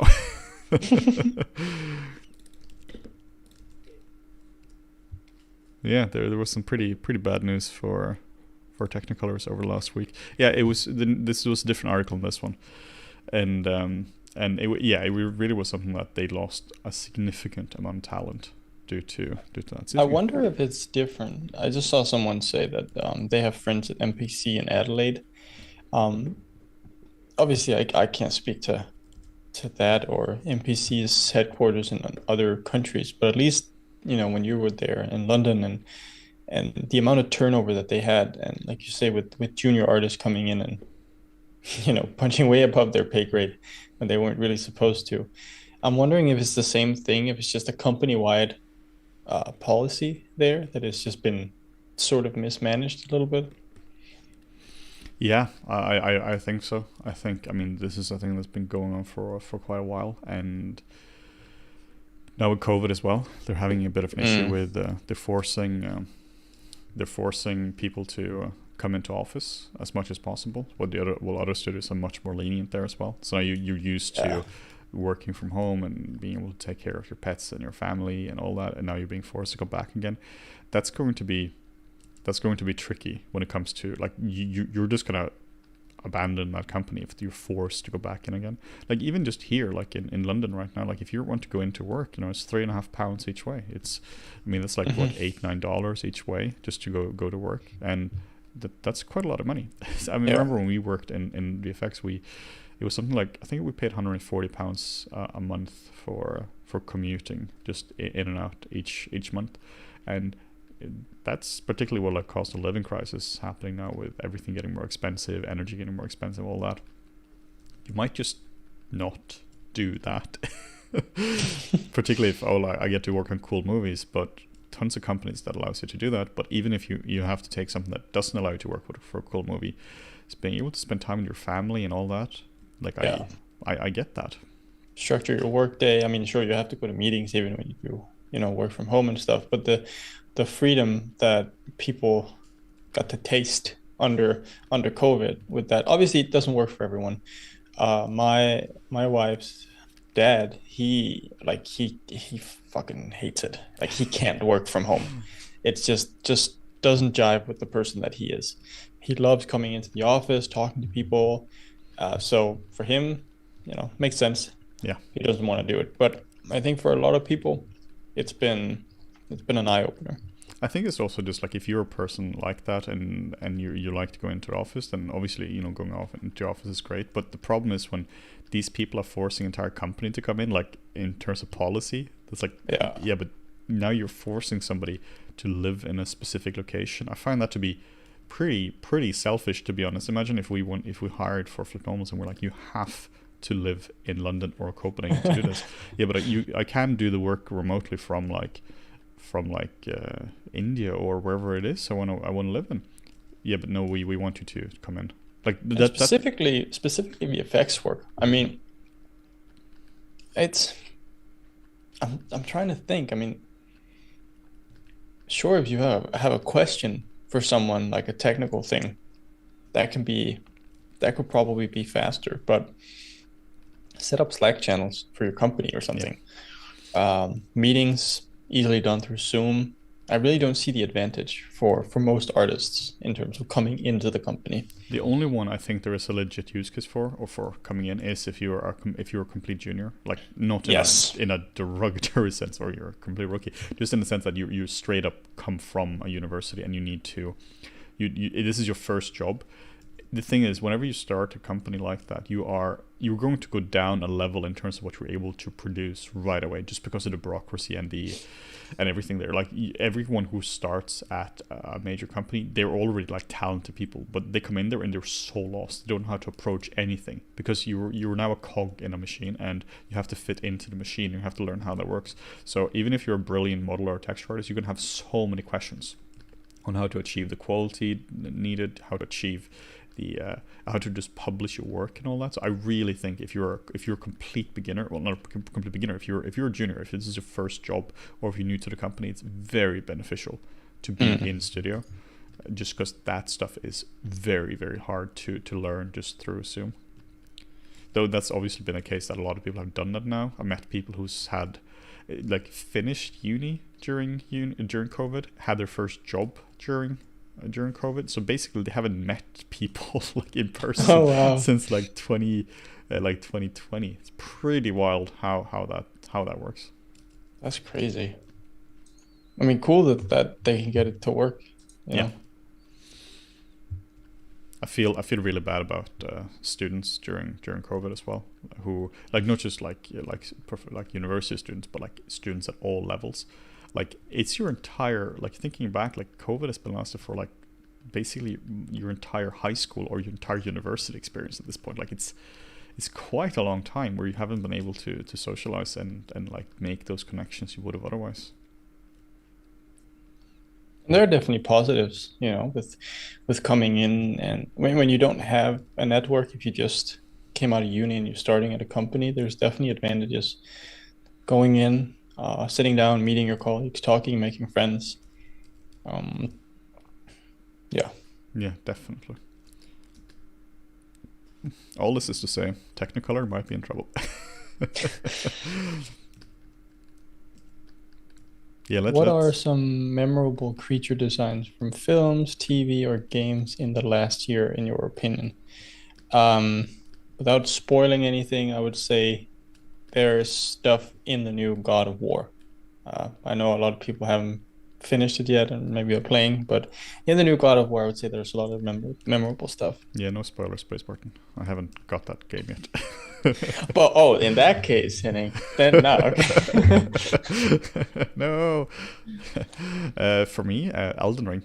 Like the Elden character Ring, yeah. design in the character creature design in all the From Software games is so unique. It almost looks like AI designs without AI, because the designs are so weird and delightful and just fun.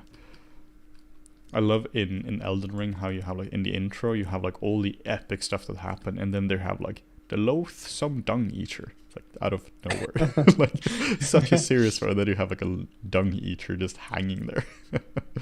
He was. Did you complete his quest? Yeah, I did. He was terrible. Yep, pretty bad, dude. Oh, I want to defile your corpse. Yeah, pretty bad. But yeah, Not paraphrasing, that's what he said. That's.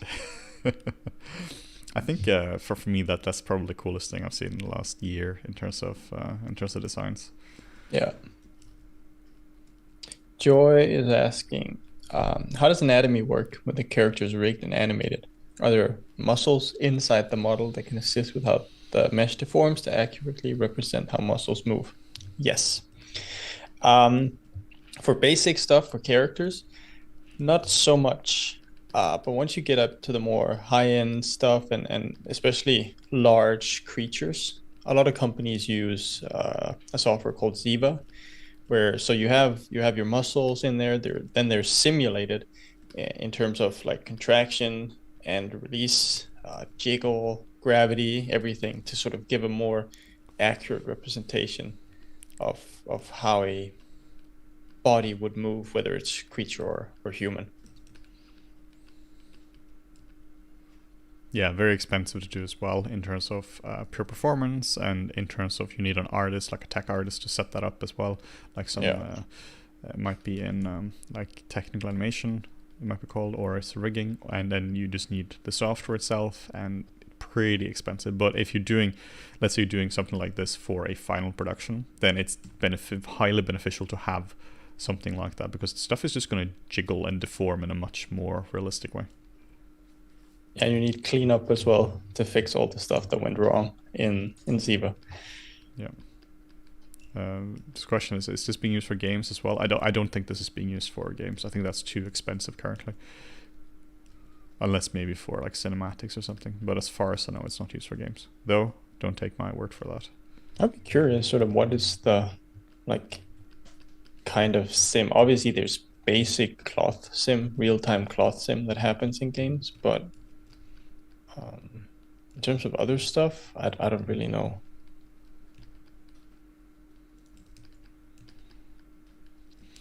Creature's coming together. He's starting to look a bit more creature-like now. His hands still had a severe chainsword accident, unfortunately. But that's just give him mittens, like my alien. Call it done. I'm actually gonna give him mittens. That's a really good idea. Yeah, he's. I'm gonna give him for real. I'm giving him mittens. He has like the most bro pose right now from the front. Yeah. What? Come at me. He's just really a big fan of cooking.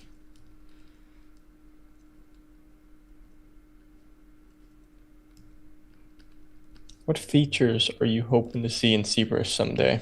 Well, I think you talked about you would like to see like proper support for programming. like Yeah. Python or something. Boring. It's one of those boring infrastructure things that directly doesn't do anything.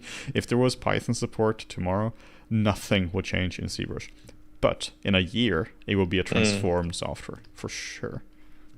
I think I would like to see the possibility of them opening it up a little more. Obviously, with something like Python support, where you could write your own scripts, plugins for it like that, that would help a lot. But opening up the platform more, so you can make your own things and customize it a lot more, that would be interesting. In terms of features, I don't know. I feel like ZBrush is done. It's just a complete software. It has what we needed to do. I would very much like a Mari style projection tool. Basically how it works, for people who don't know, is in Mari, what you can do, you can have an image in a paint buffer, so that you have an image which is on top of everything here, and in this one you can have an image. You can just have like whatever it is, and you can just project this directly on top of your mesh. You just paint through it like so. In terms of texturing, you can kind of do this, but it's kind of awkward. The advantage of this would be that you could properly do this with I guess with textures as well, but also with alphas, and you can warp them around. So what you can do in Mari, you can just take this and you can just kind of like warp it around like this, and then you can project it, and it's in the paint buffer. So it means that you can really easily do high level and very specific styles of textures projected. Really, really useful. Like Painter doesn't even have that as well. So this is like a pretty unique thing to Mari. It makes texturing and sculpting, or particularly fine details, so much easier. Someone with the name Takeso Shimen, a very Japanese name specifically, is asking, how excited are you about mentoring a half Norwegian, half Swedish guy who loves sculpting and camping in the woods? We're like a match made in heaven, be honest. Very excited. Yeah, that would be pretty exciting. I'm assuming it's someone you're going to mentor with that question. Maybe. Are you mentoring a half Norwegian, half Swedish guy? I'm assuming he doesn't have an actual Japanese name. I don't think I have that planned, but if you're interested, or if I've forgotten it, then Henning at FlippedNormals.com. Send me an email.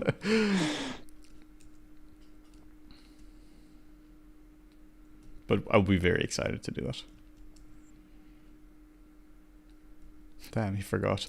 Yeah, maybe it is a bit early in the morning on a Saturday. Yeah, don't be too hard on Henning. He just woke up an hour and a half ago. I woke up 15 minutes before the stream.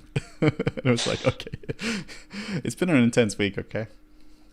Man, ever since we got our daughter, I just don't sleep that much anymore. I don't know what it's like to wake up at 11 a.m.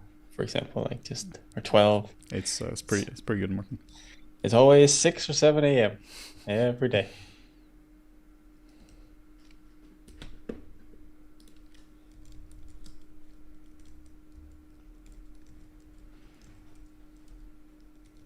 Stefan is saying just woke up an hour ago as well. It's 1 p.m.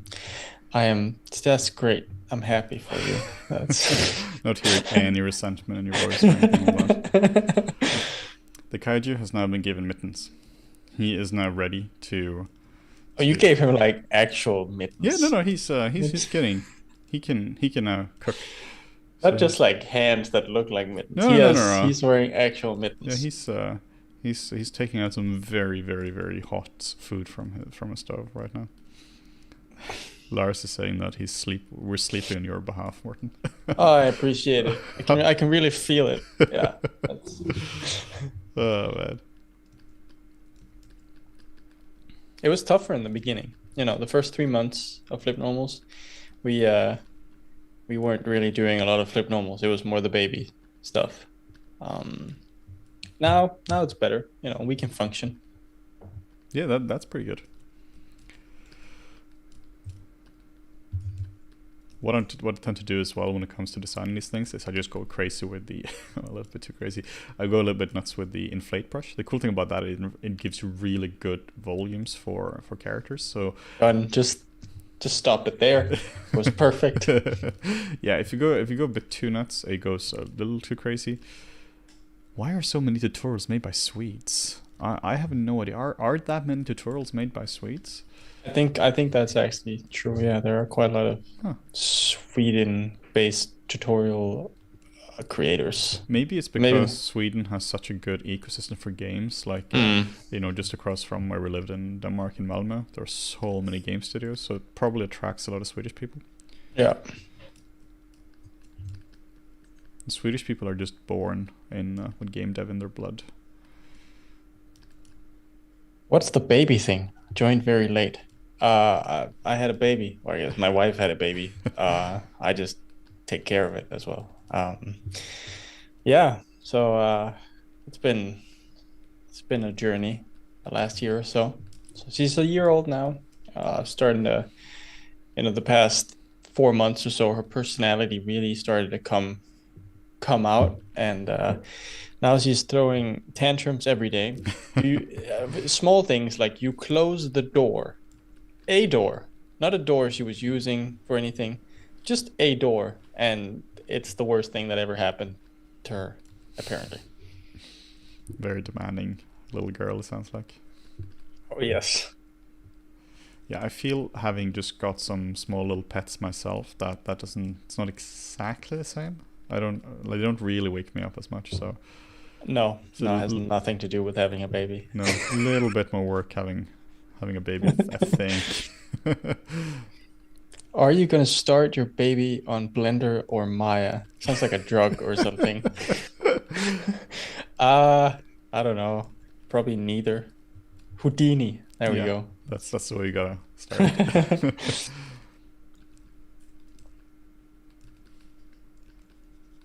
She comes to her and is like 5 years old and is already a master of Houdini. Yeah, she learned to program at 4, mastering Houdini at 5. Yeah. I mean, babies have a lot of time on their hands. They you do. know? They don't do anything. I mean, I guess they develop, but that's I think they're wasting their time if they're not learning Houdini.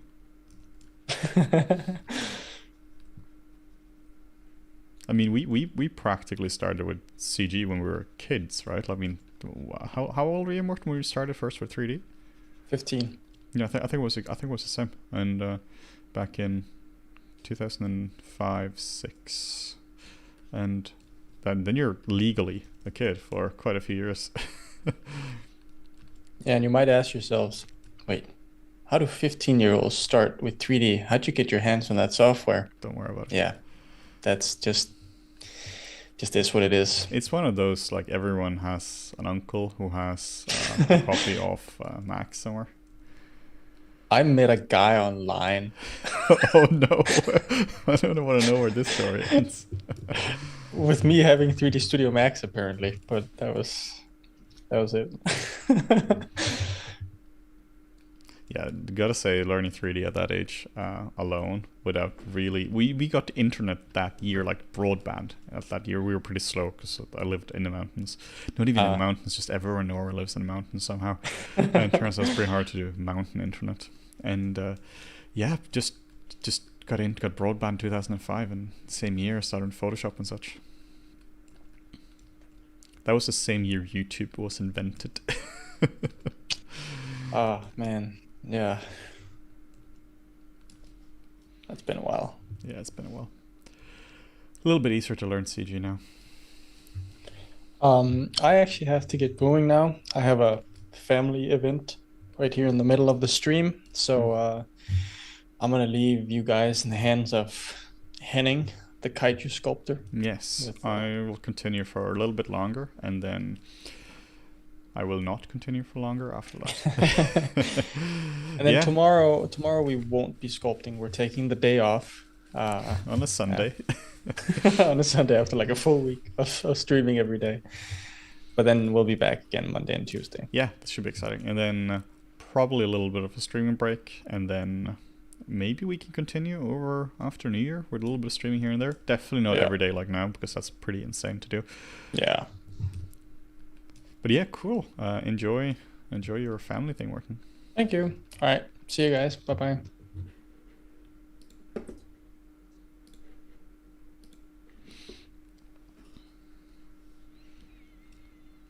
Alright, so what happens whenever Morten leaves is that I spend more time on the chat and my sculpting deteriorates. So this is as good as it's gonna get. So before that, what I've been doing is, this all comes from, just a sphere, and then this comes from, well, it comes from a sphere with a creature kit. So we used the creature kit to build this guy in the last stream. You can, that's up on YouTube if you want to check that out, how we did that. Basically sphere, and then used the creature kit on that, and then just went to town on that, and then I used I use C-spheres for the body and just sculpted all this up. What I'm trying to do when it comes to this, I'm trying to make this round. Like really just trying to make the shapes nice and round. It is of course important to have anatomy in here, but I think a problem with people do when it comes to sculpting is that you get too focused on the muscles instead of the overall volume, and the overall volume for the arm is just kind of round, and I think that helps a lot.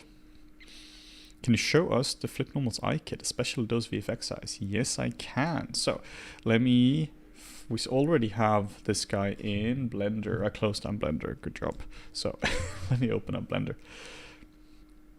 So I'm gonna find this on a second monitor, like so.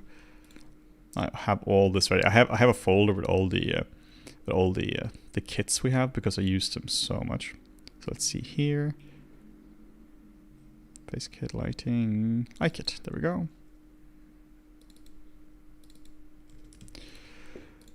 So if we open this up,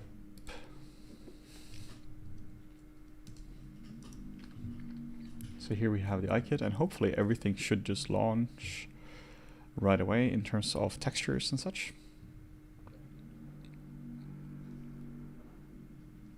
Give it a second. And there we go. So this is in using Eevee, and it's gonna look basically the same in cycles. I'm not gonna use cycles. That's gonna just really destroy my computer. But the cool thing about this is that if you look at this, you can just move them around, so you can duplicate the whole thing. If you want to use this for another one, you just like right click and just like duplicate collection. So the cool thing is that you can use the controller. You can just hit double tap the R key and you can just move it around like so. But what you can see is that it goes crazy close up. Lars is asking, this is the kit that Neville put together, right? Yeah, this is made by Neville, aka Farid, well, Farid Nagi, aka Neville.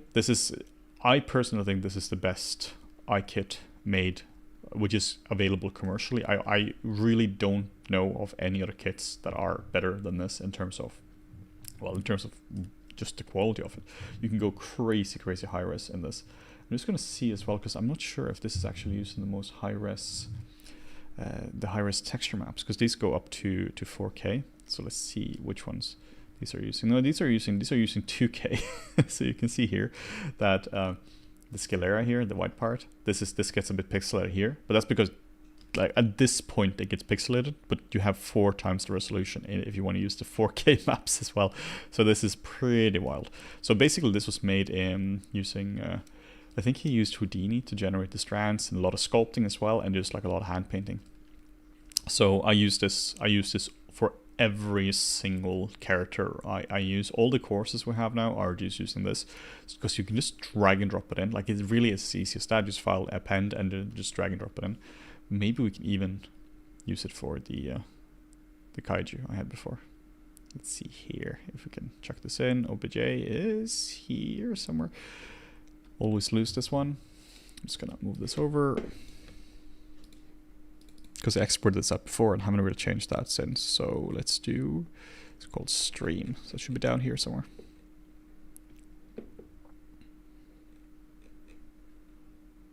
There we go. So here we have a kaiju. Which is gonna be probably oh no, the scale is way off. So here we go. Okay, we have to scale up. And then I just have to go to object and just origin to geometry. And just move it down like so. GZ. Just gonna give this guy a material. We'll just change this one to something darker. It's a bit easier to see. So how it will work is, yeah, this guy doesn't have eyes, which is perfect. How it works is that try to make the character match where it goes. Obviously you would move the eye where the character is and not what I'm doing now, but this is the gist of it. You just take it in and then you just scale it down. You've got to be a little bit careful with scaling it because it has displacement maps. And then you just put it into the character. And of course you can modify this to your heart content, like all the maps are in here, so you can just change this around. And then boom, photorealistic eyes. Super, super cool. So, hey, Farid is here. Farid is the guy who made the eyes. This is like, I'm just talking about if you missed this. Farid is a fantastic artist, and he made these eyes for us, and they're really, really, really good. The cool thing is that you also have multiple colors, so you can just change this from the eyes to like brown eyes. I really like the brown eyes as well. They're really, really beautiful eyes. And my favorite, I think, is the hazel eyes. They're a bit of mix between like the green and the and blue eyes. So hazel, or green and brown eyes rather. So hazel is their stunning eyes.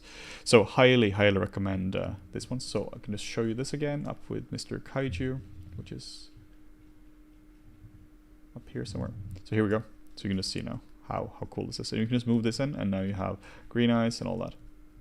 And if you want to turn these more creature-like, you can definitely do it as well, just by manipulating the textures on this. So yeah, cool. That's the eye kit. So let me show you this. The eye kit, everything on FlippedNormals now is also 50% off.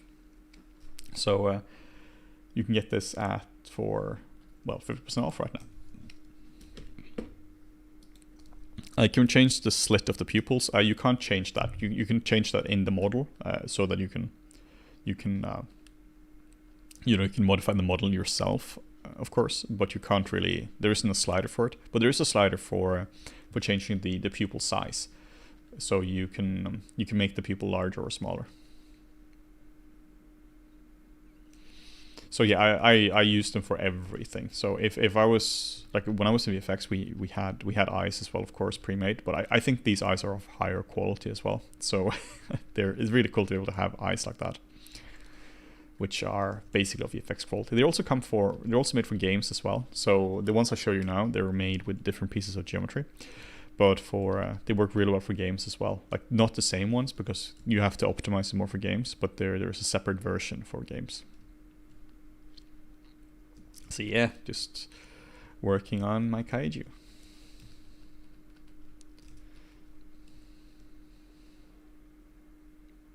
Hey Annie, do you have any recommendations of texture alphas and whatnot? Yes, I do. Speaking of Farid making us awesome stuff, we have two kits here. So this one I made, which is the skin kit, and then we have the face kit. So this one here is fantastic. This is a really, really high quality kit for doing like general creatures. So this is for general skin. So I'll send you a link to this as well.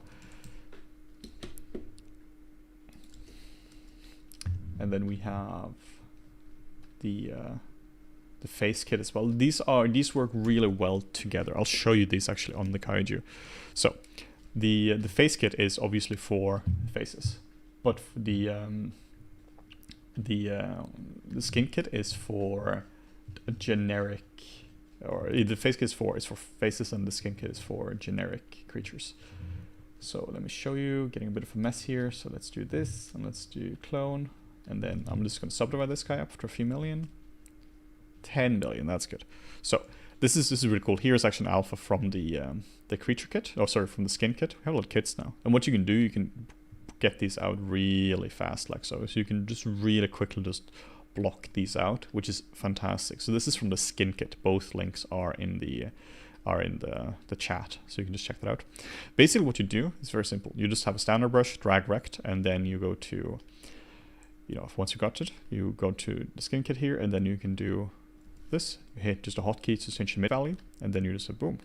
You can change a hotkey here as well, or change this, and now you have soft edges, and now you just have really nice soft elephant skin, which can go over the whole thing.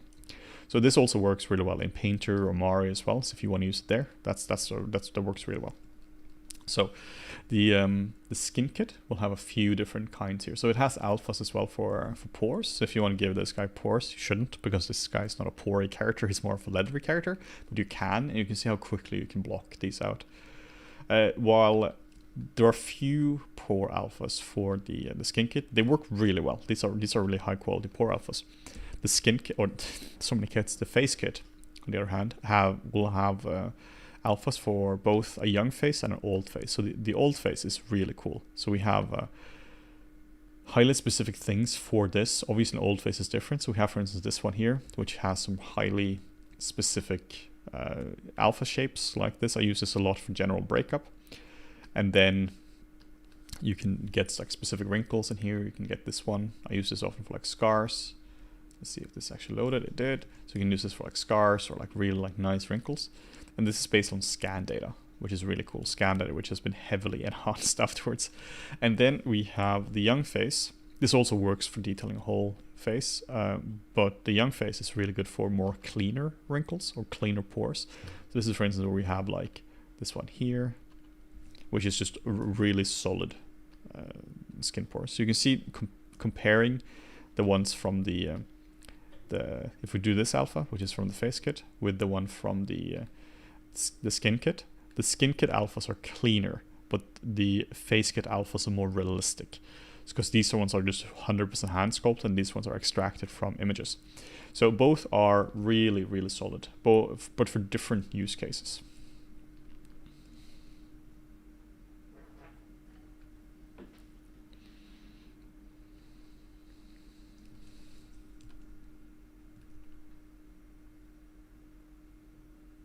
Let's see if ZBrush crashes on me now. Let's hope it doesn't. Is it crash land territory? Yeah, here's a good question from Takeso, who was asking a question before as well. How long after starting to sculpt as a beginner is it worth getting a mentor, in your opinion? I'm 3 weeks in, so I feel it might be early. It's worth getting a mentor once you're comfortable with the tools. The thing is, you don't want to get a mentor for sculpt, for like learning how to use ZBrush, just because that's a purely technical thing and that's going to take a lot more time. So if, for instance, the way the mentorship works is that the way mentorship I have is based around you submit work and then I sculpt over your work, which works really well because it means you get direct feedback on your work. So if you've been sculpting for only a few weeks, that's still fine because that means we get to catch a lot of stuff very early on. In terms of sculpting, you're not going to develop bad habits. But what is not going to be is I'm not going to do tech support, just because that's a waste of everyone's time. Because you don't. It would be like if you attend a university to learn how to write like English literature, you don't want the professor to like change your grammar or something, right? It should be about the writing process. It's the same thing here as well. There are easier and cheaper ways to get ZBrush knowledge. But if you're 3 weeks in, but you already feel comfortable with ZBrush, go for it. Send me an email. Link was above. It's just henning@FlippedNormals.com. The advantage is that you will learn how to sculpt much better very soon, as long as you already know how ZBrush operates. Honestly, here in terms of what tools you need to sculpt in ZBrush, it's quite simple. Like I'm using like basically a damn standard, the smooth brush and clay buildup for this. So it's very, very simple, and I'm using Dynamesh. So, but what you need to do, you just have to be comfortable with the general brushes. So I think 3 weeks is a little bit too early, but it can also work as well. Like if I were to take you on as a mentor or as a mentee, I wouldn't have anything until like I think early January at the earliest anyway. So that would add a few weeks to that at least.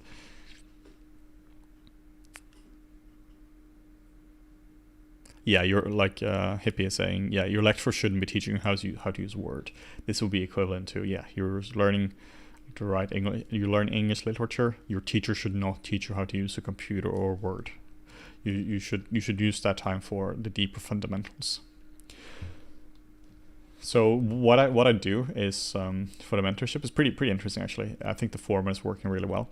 Is instead of me teaching you, like doing a lecture and teaching you how to do stuff and you follow along, it's the opposite. You do the best you can. Maybe you submit some work and the work looks like this, and like this is the best you can do in like 2 hours. Cool.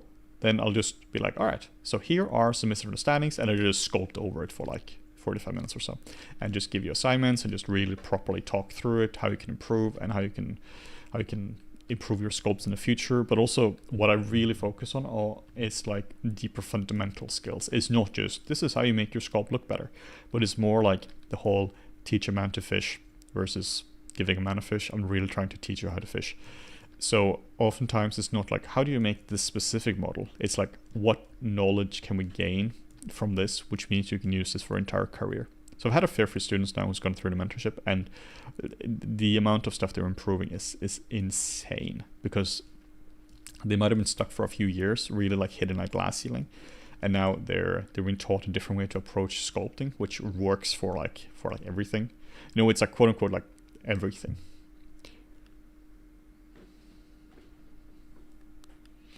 Yeah, I would suggest if on Clip Hippie is saying, I would suggest if you want to improve, but you don't know where and how, that's when you should look into a mentorship. Yeah, if you're already improving a lot by yourself and you find that you see that you have a steady progression, you know, you don't necessarily need a mentorship, though it can be helpful. It's like having a coach if you have a football team or something. It can really just help you, but particularly if you get stuck. Some of the ones I've had for a mentorship have been people who's been really struggling for a long time with sculpting, and no matter how hard they try, they just are not getting better. And there is this like glass ceiling where they just cannot get through it. And that's really where I can come in. And then within like a few sessions, they're improving significantly, because there is just a different way of thinking about it. So I basically come in there, I just throw a wrench in their system and just like make them think in a different way. So I'm just going to send a link to the mentorship. I don't want this to be a mentorship discussion because that's not really what this one is about. But it's just, you can see all the details here.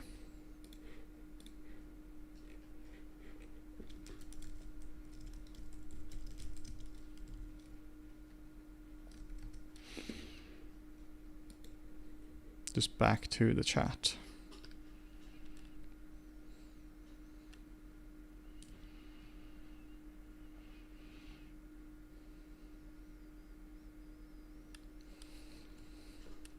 Yeah, here's an interesting question. What do you need to do if you need more polygons for crisper details in ZBrush, but you can't increase the subdivision level anymore?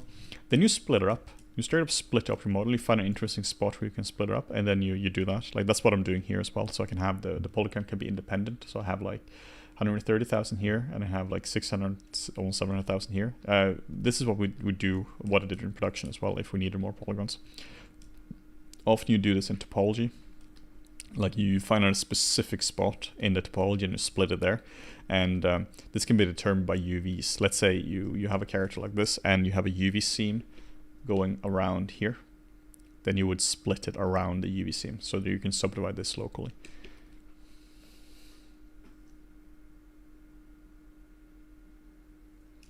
Yeah, I think there's a comment here from Swoop. I think there's also risk with self-teaching, of teaching yourself the wrong methods and getting stuck in them. 100%. That's what I was saying. Like having done it sculpting for only 3 weeks is not necessarily a barrier to getting somebody to teach you like properly, because it means you get good habits right away. The moment you start sculpting by yourself, you're for sure going to develop bad habits. But you know, you can also learn this yourself as well with some tutorials and such. But it is really beneficial to have somebody to help you with that. I wish I had somebody to help me with that when I got started, because I spent years just having bad habits. I've been considering maybe at some point I should actually hire somebody to mentor me as well for sculpting, just because there are some people out there who just kick my butt, like properly. Just like there are just some people who are just much better at it, because I'm not just specializing in sculpting. I do all the things really, right? Texturing, modeling, teaching, building a company and all that. So somebody who's been focusing only on sculpting for years, obviously they're going to do a better job than me at that.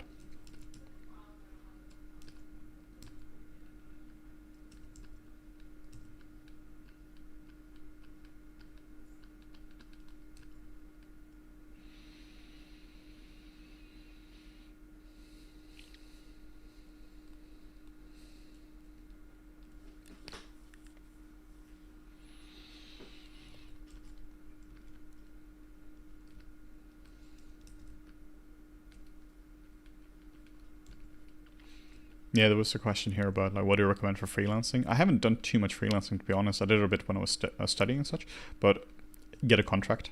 Never, ever, ever work without a contract. Really dangerous. How do you feel about HG geometry, and do you use it in production at all? I hate HG geometry so much.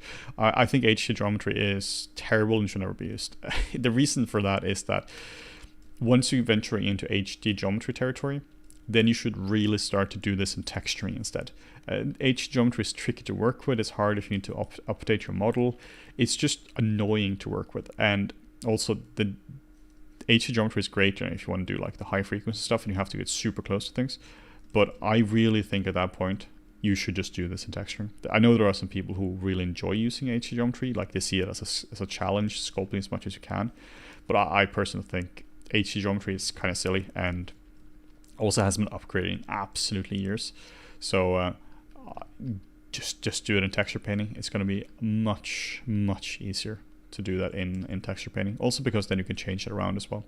So let's say if you're doing a ZBrush for instance and you're doing this, you can't ever change this. You have to sculpt it and like erase it and such. But if you do this in texture painting, actually I can't change it now because the undo stack got destroyed, so I have to smooth it out. But if you do this in texture painting, you do it as a procedural, and then you just change the scale of this. Because a problem when you're doing sculpting like this and you're doing pores is you're probably going to do the scale wrong of the pores in the beginning.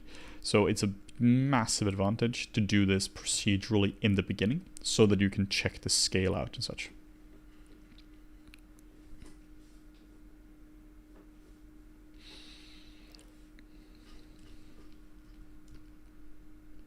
How do you escape from an art block? It's a good question. I find it helpful to not be super ambitious if you've been struggling to get into something. This can be art block. It can be like you're feeling a bit of a rut you can't get into. You want to go to a gym, but you aren't feeling motivated. We talked a bit about this yesterday, but essentially don't go too crazy on it in the beginning. Just start a little bit. If you're feeling demotivated, force yourself to work for a few minutes and only a few minutes. Don't try to go like, okay, I'm going to sculpt a whole kaiju like this from scratch and it's going to be gorgeous and all that. It's just not going to work. It's not a matter of are you sculpting the whole kaiju or not. It's just the question is just you're just not going to be able to sculpt anything. So the end result is going to be you not really outputting anything. So do a few minutes. Do a few minutes of work, and then that's probably going to lead to more work. And if it doesn't, at least you spend a few minutes on it.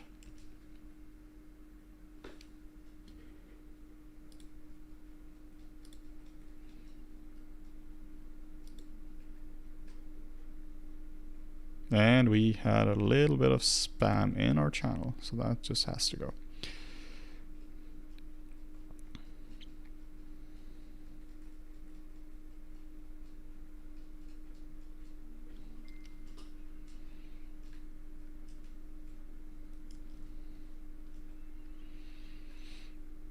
How would you go about setting a contract?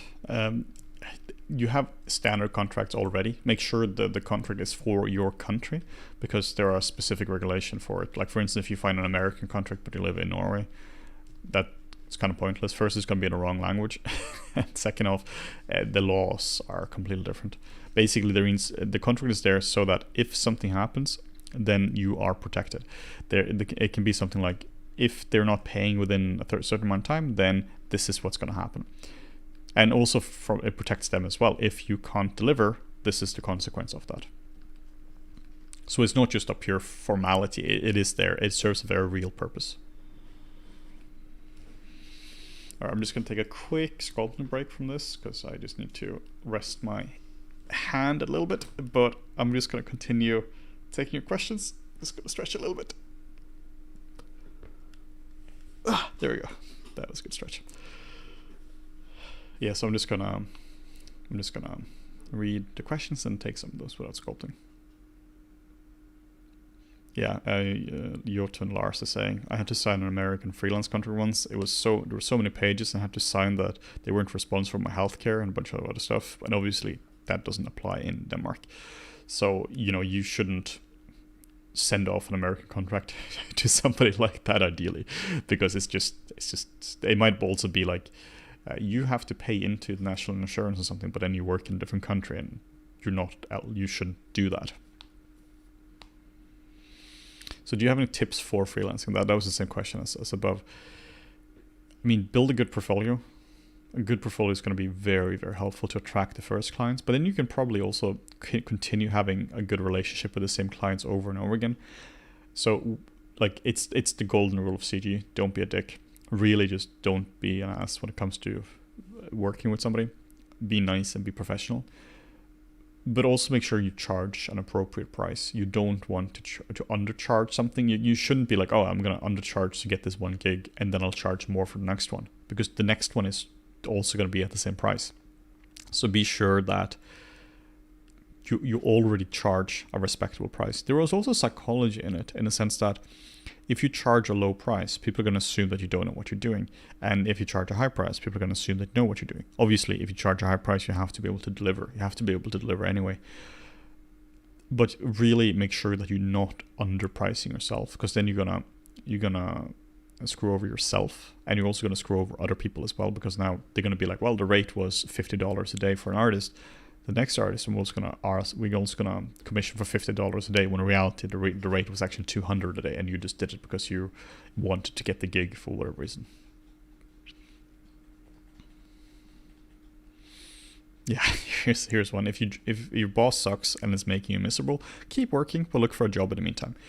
I think it's important not to go too crazy when it comes to just this whole like, I just quit my job and on a text message and such. Feels good in a moment, but then you get into trouble because you actually need money as well.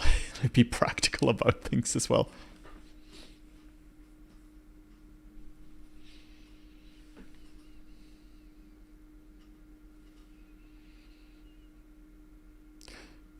Here's one. I sculpt mostly realistic characters and creatures for games, but I want to learn how to do stylized art. What are your recommendations on that topic? My recommendations for anything when it comes to this is very practical. It's one of those simple ones, obvious ones, but not easy. It's just to get started with it. Honestly, if you want to go from realistic to stylized, just start doing stylized work. There isn't going to be like the one tutorial that's going to help you there. It's going to be a series of smaller things here and there. Look for Shane Olsen as well. I'm just going to write his name down in the chat. Shane is fantastic. Shane has amazing art for stylist work. So yeah, I just double checked his name. I want to make sure the spelling was correct, and that's correct. So check out his work as well. He has also paid courses as well. He's not on FlippedNormals, so you can't find him there. But if you just find his own site, brilliant work. But with anything, it's like if you want to learn programming, how to get started, well, try to program something. If you want to learn how to sculpt characters in ZBrush, try to just get started and then just see where it takes you. Obviously, you will need tutorials. You need people to tell you what to do, what not to do. But really, the most important thing is just get started. Don't look for the perfect tutorial, for the perfect course, all that, for the one little thing that's going to change how you think. Just try it out and just experiment with that.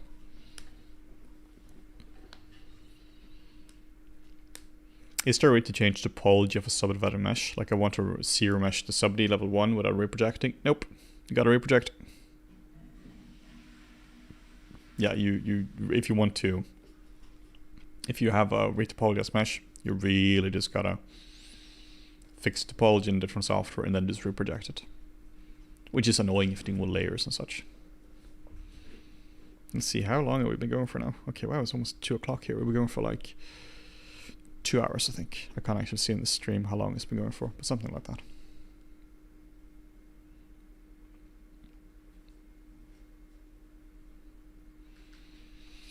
Yeah, so I'm going to take a few more questions. I'm going to call this little mitten kaiju done for now. I might revisit them in the future. But yes, we can take a few more questions, and then we'll wrap this up, and then we'll see you guys on Monday again. Where are you right now? I am in London at the moment.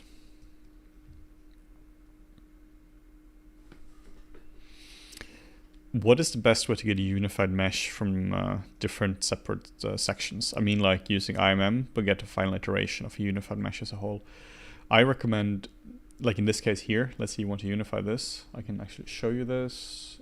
Let's unify this as a whole. You go down to merge visible, and now it's going to pop up here. Then you can dynamesh it. You can just straight up dynamesh it together. So just like select a high resolution for this. I'm going to select a low resolution in case it goes crazy like this. And then now you can see that it unifies it like so. And this is where you need to have sufficient resolution, otherwise you can lose your details. and then there you go. So now this has been nicely unified. So this is what it would have to do for the final thing. Would have to merge it together and dynamesh it together. So here you can see that this is not unified. So I'll have to like, well, there's a line here, so I'd have to go in and just sculpt across these ones. But I was deliberately trying to sculpt it in a sense so that the seam was more natural. So this would be how you would do that. And now you can see, boom, you can barely even see that these were not the same tool as before, just with like 10 seconds of sculpting. What's the most underrated ZBrush feature? Being able to click, alt-click on the subtool to switch between the subtools. This is underrated in the sense that I know a lot of people don't know about it. I posted this on Twitter like some time ago being like, hey, pro tip, and tons of people have been using ZBrush for years. We're not aware of this feature. So alt-click, the cool thing about this is that it just saves you a little time. So click, click, click, click, and click. You can also hit the N key. And here you go. Are you excited for ZBrush 2023? Yeah, so I've been super busy recently and haven't had time to check out the ZBrush Summit or anything. What are the new features there? Like, is there any, what's the gist of that? Normally, I'm not super excited about the new ZBrush features, to be honest, just because it's kind of stagnant. There hasn't really been too much new stuff. It's been very smaller things, so you can now make a folder in subtools and some cool little things here and there. But honestly, there hasn't been too much stuff. Should I learn Blender for animation or Cinema 4D? If you want to learn proper animation, you should learn neither. You should learn Maya. Maya is by far the most used tool for animation today. A lot of rigs you can use for that, and it's just a good tool for animation. So for a lot of things, Maya is not fantastic, but for animation, Maya is the leader.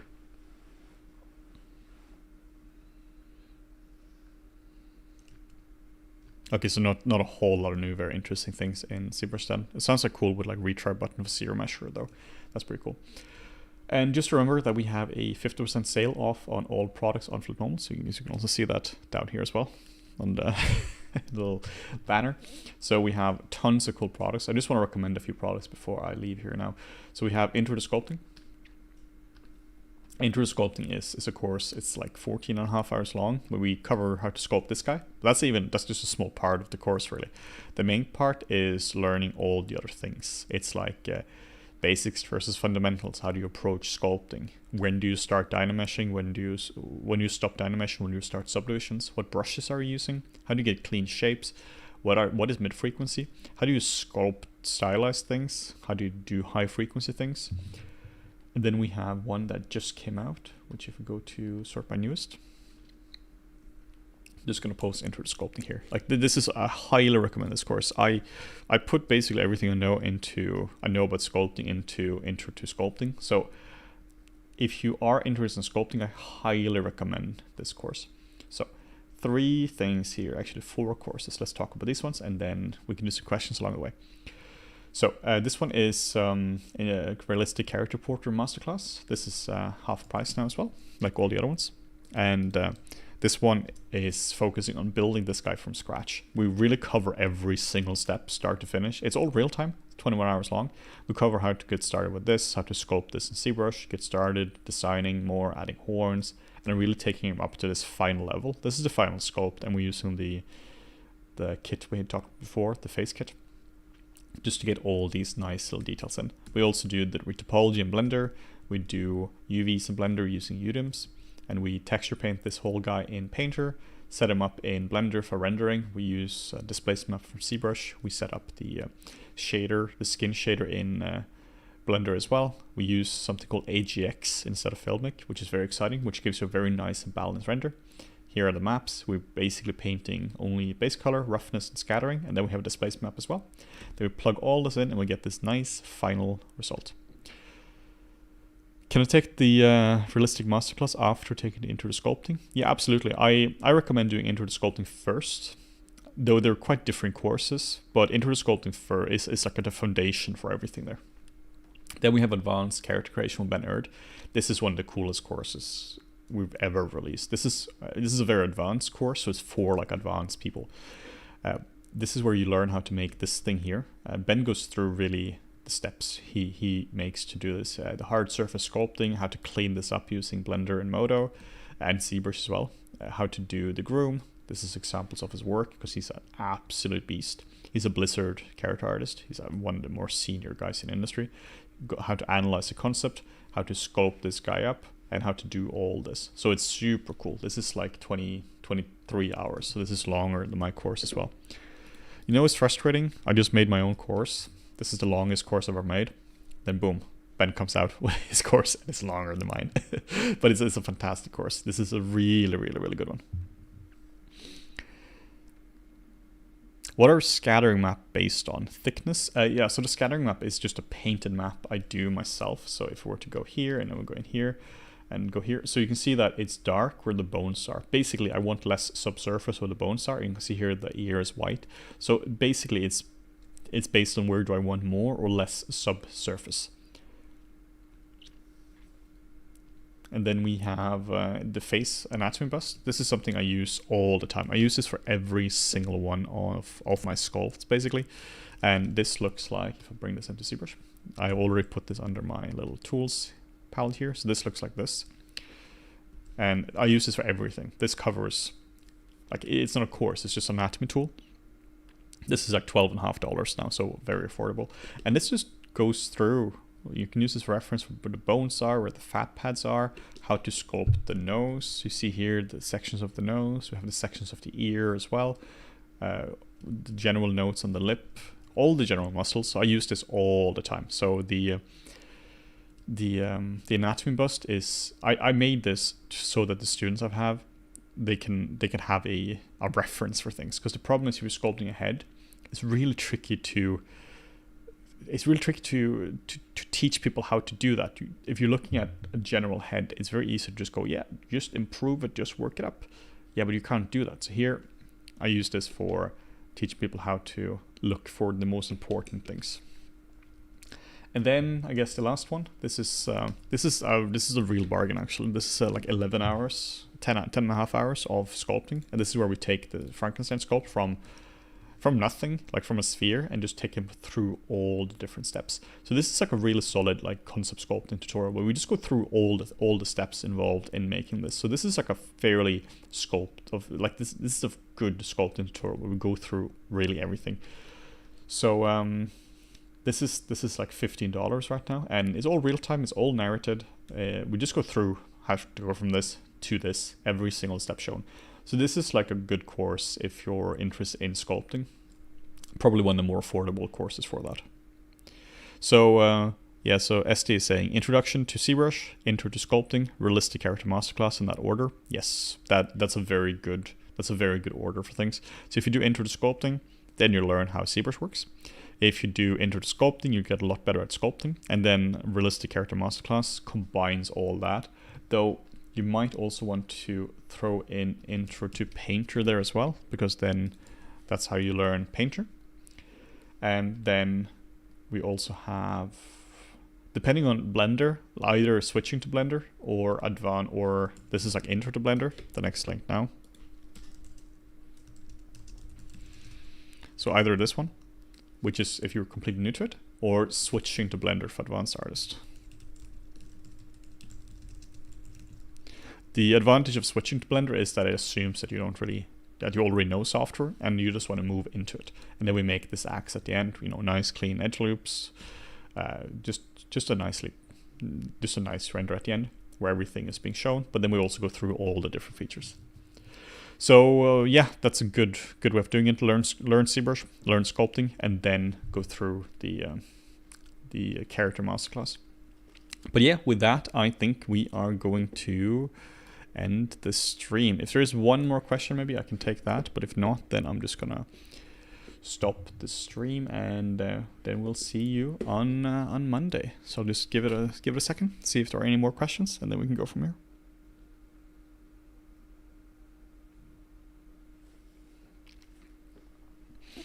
Yeah, here's a good question from Becco. This is the last one I'll answer. I want to ask something. When sculpting characters, how should we texture? Which workflow is best? So if you check the links above, there is actually a really there is actually a really solid texturing course there in terms of like the character masterclass, because that covers all of it. If you just want a specific course on texturing, here's one we released earlier this year called Character Face Texturing in Substance Painter.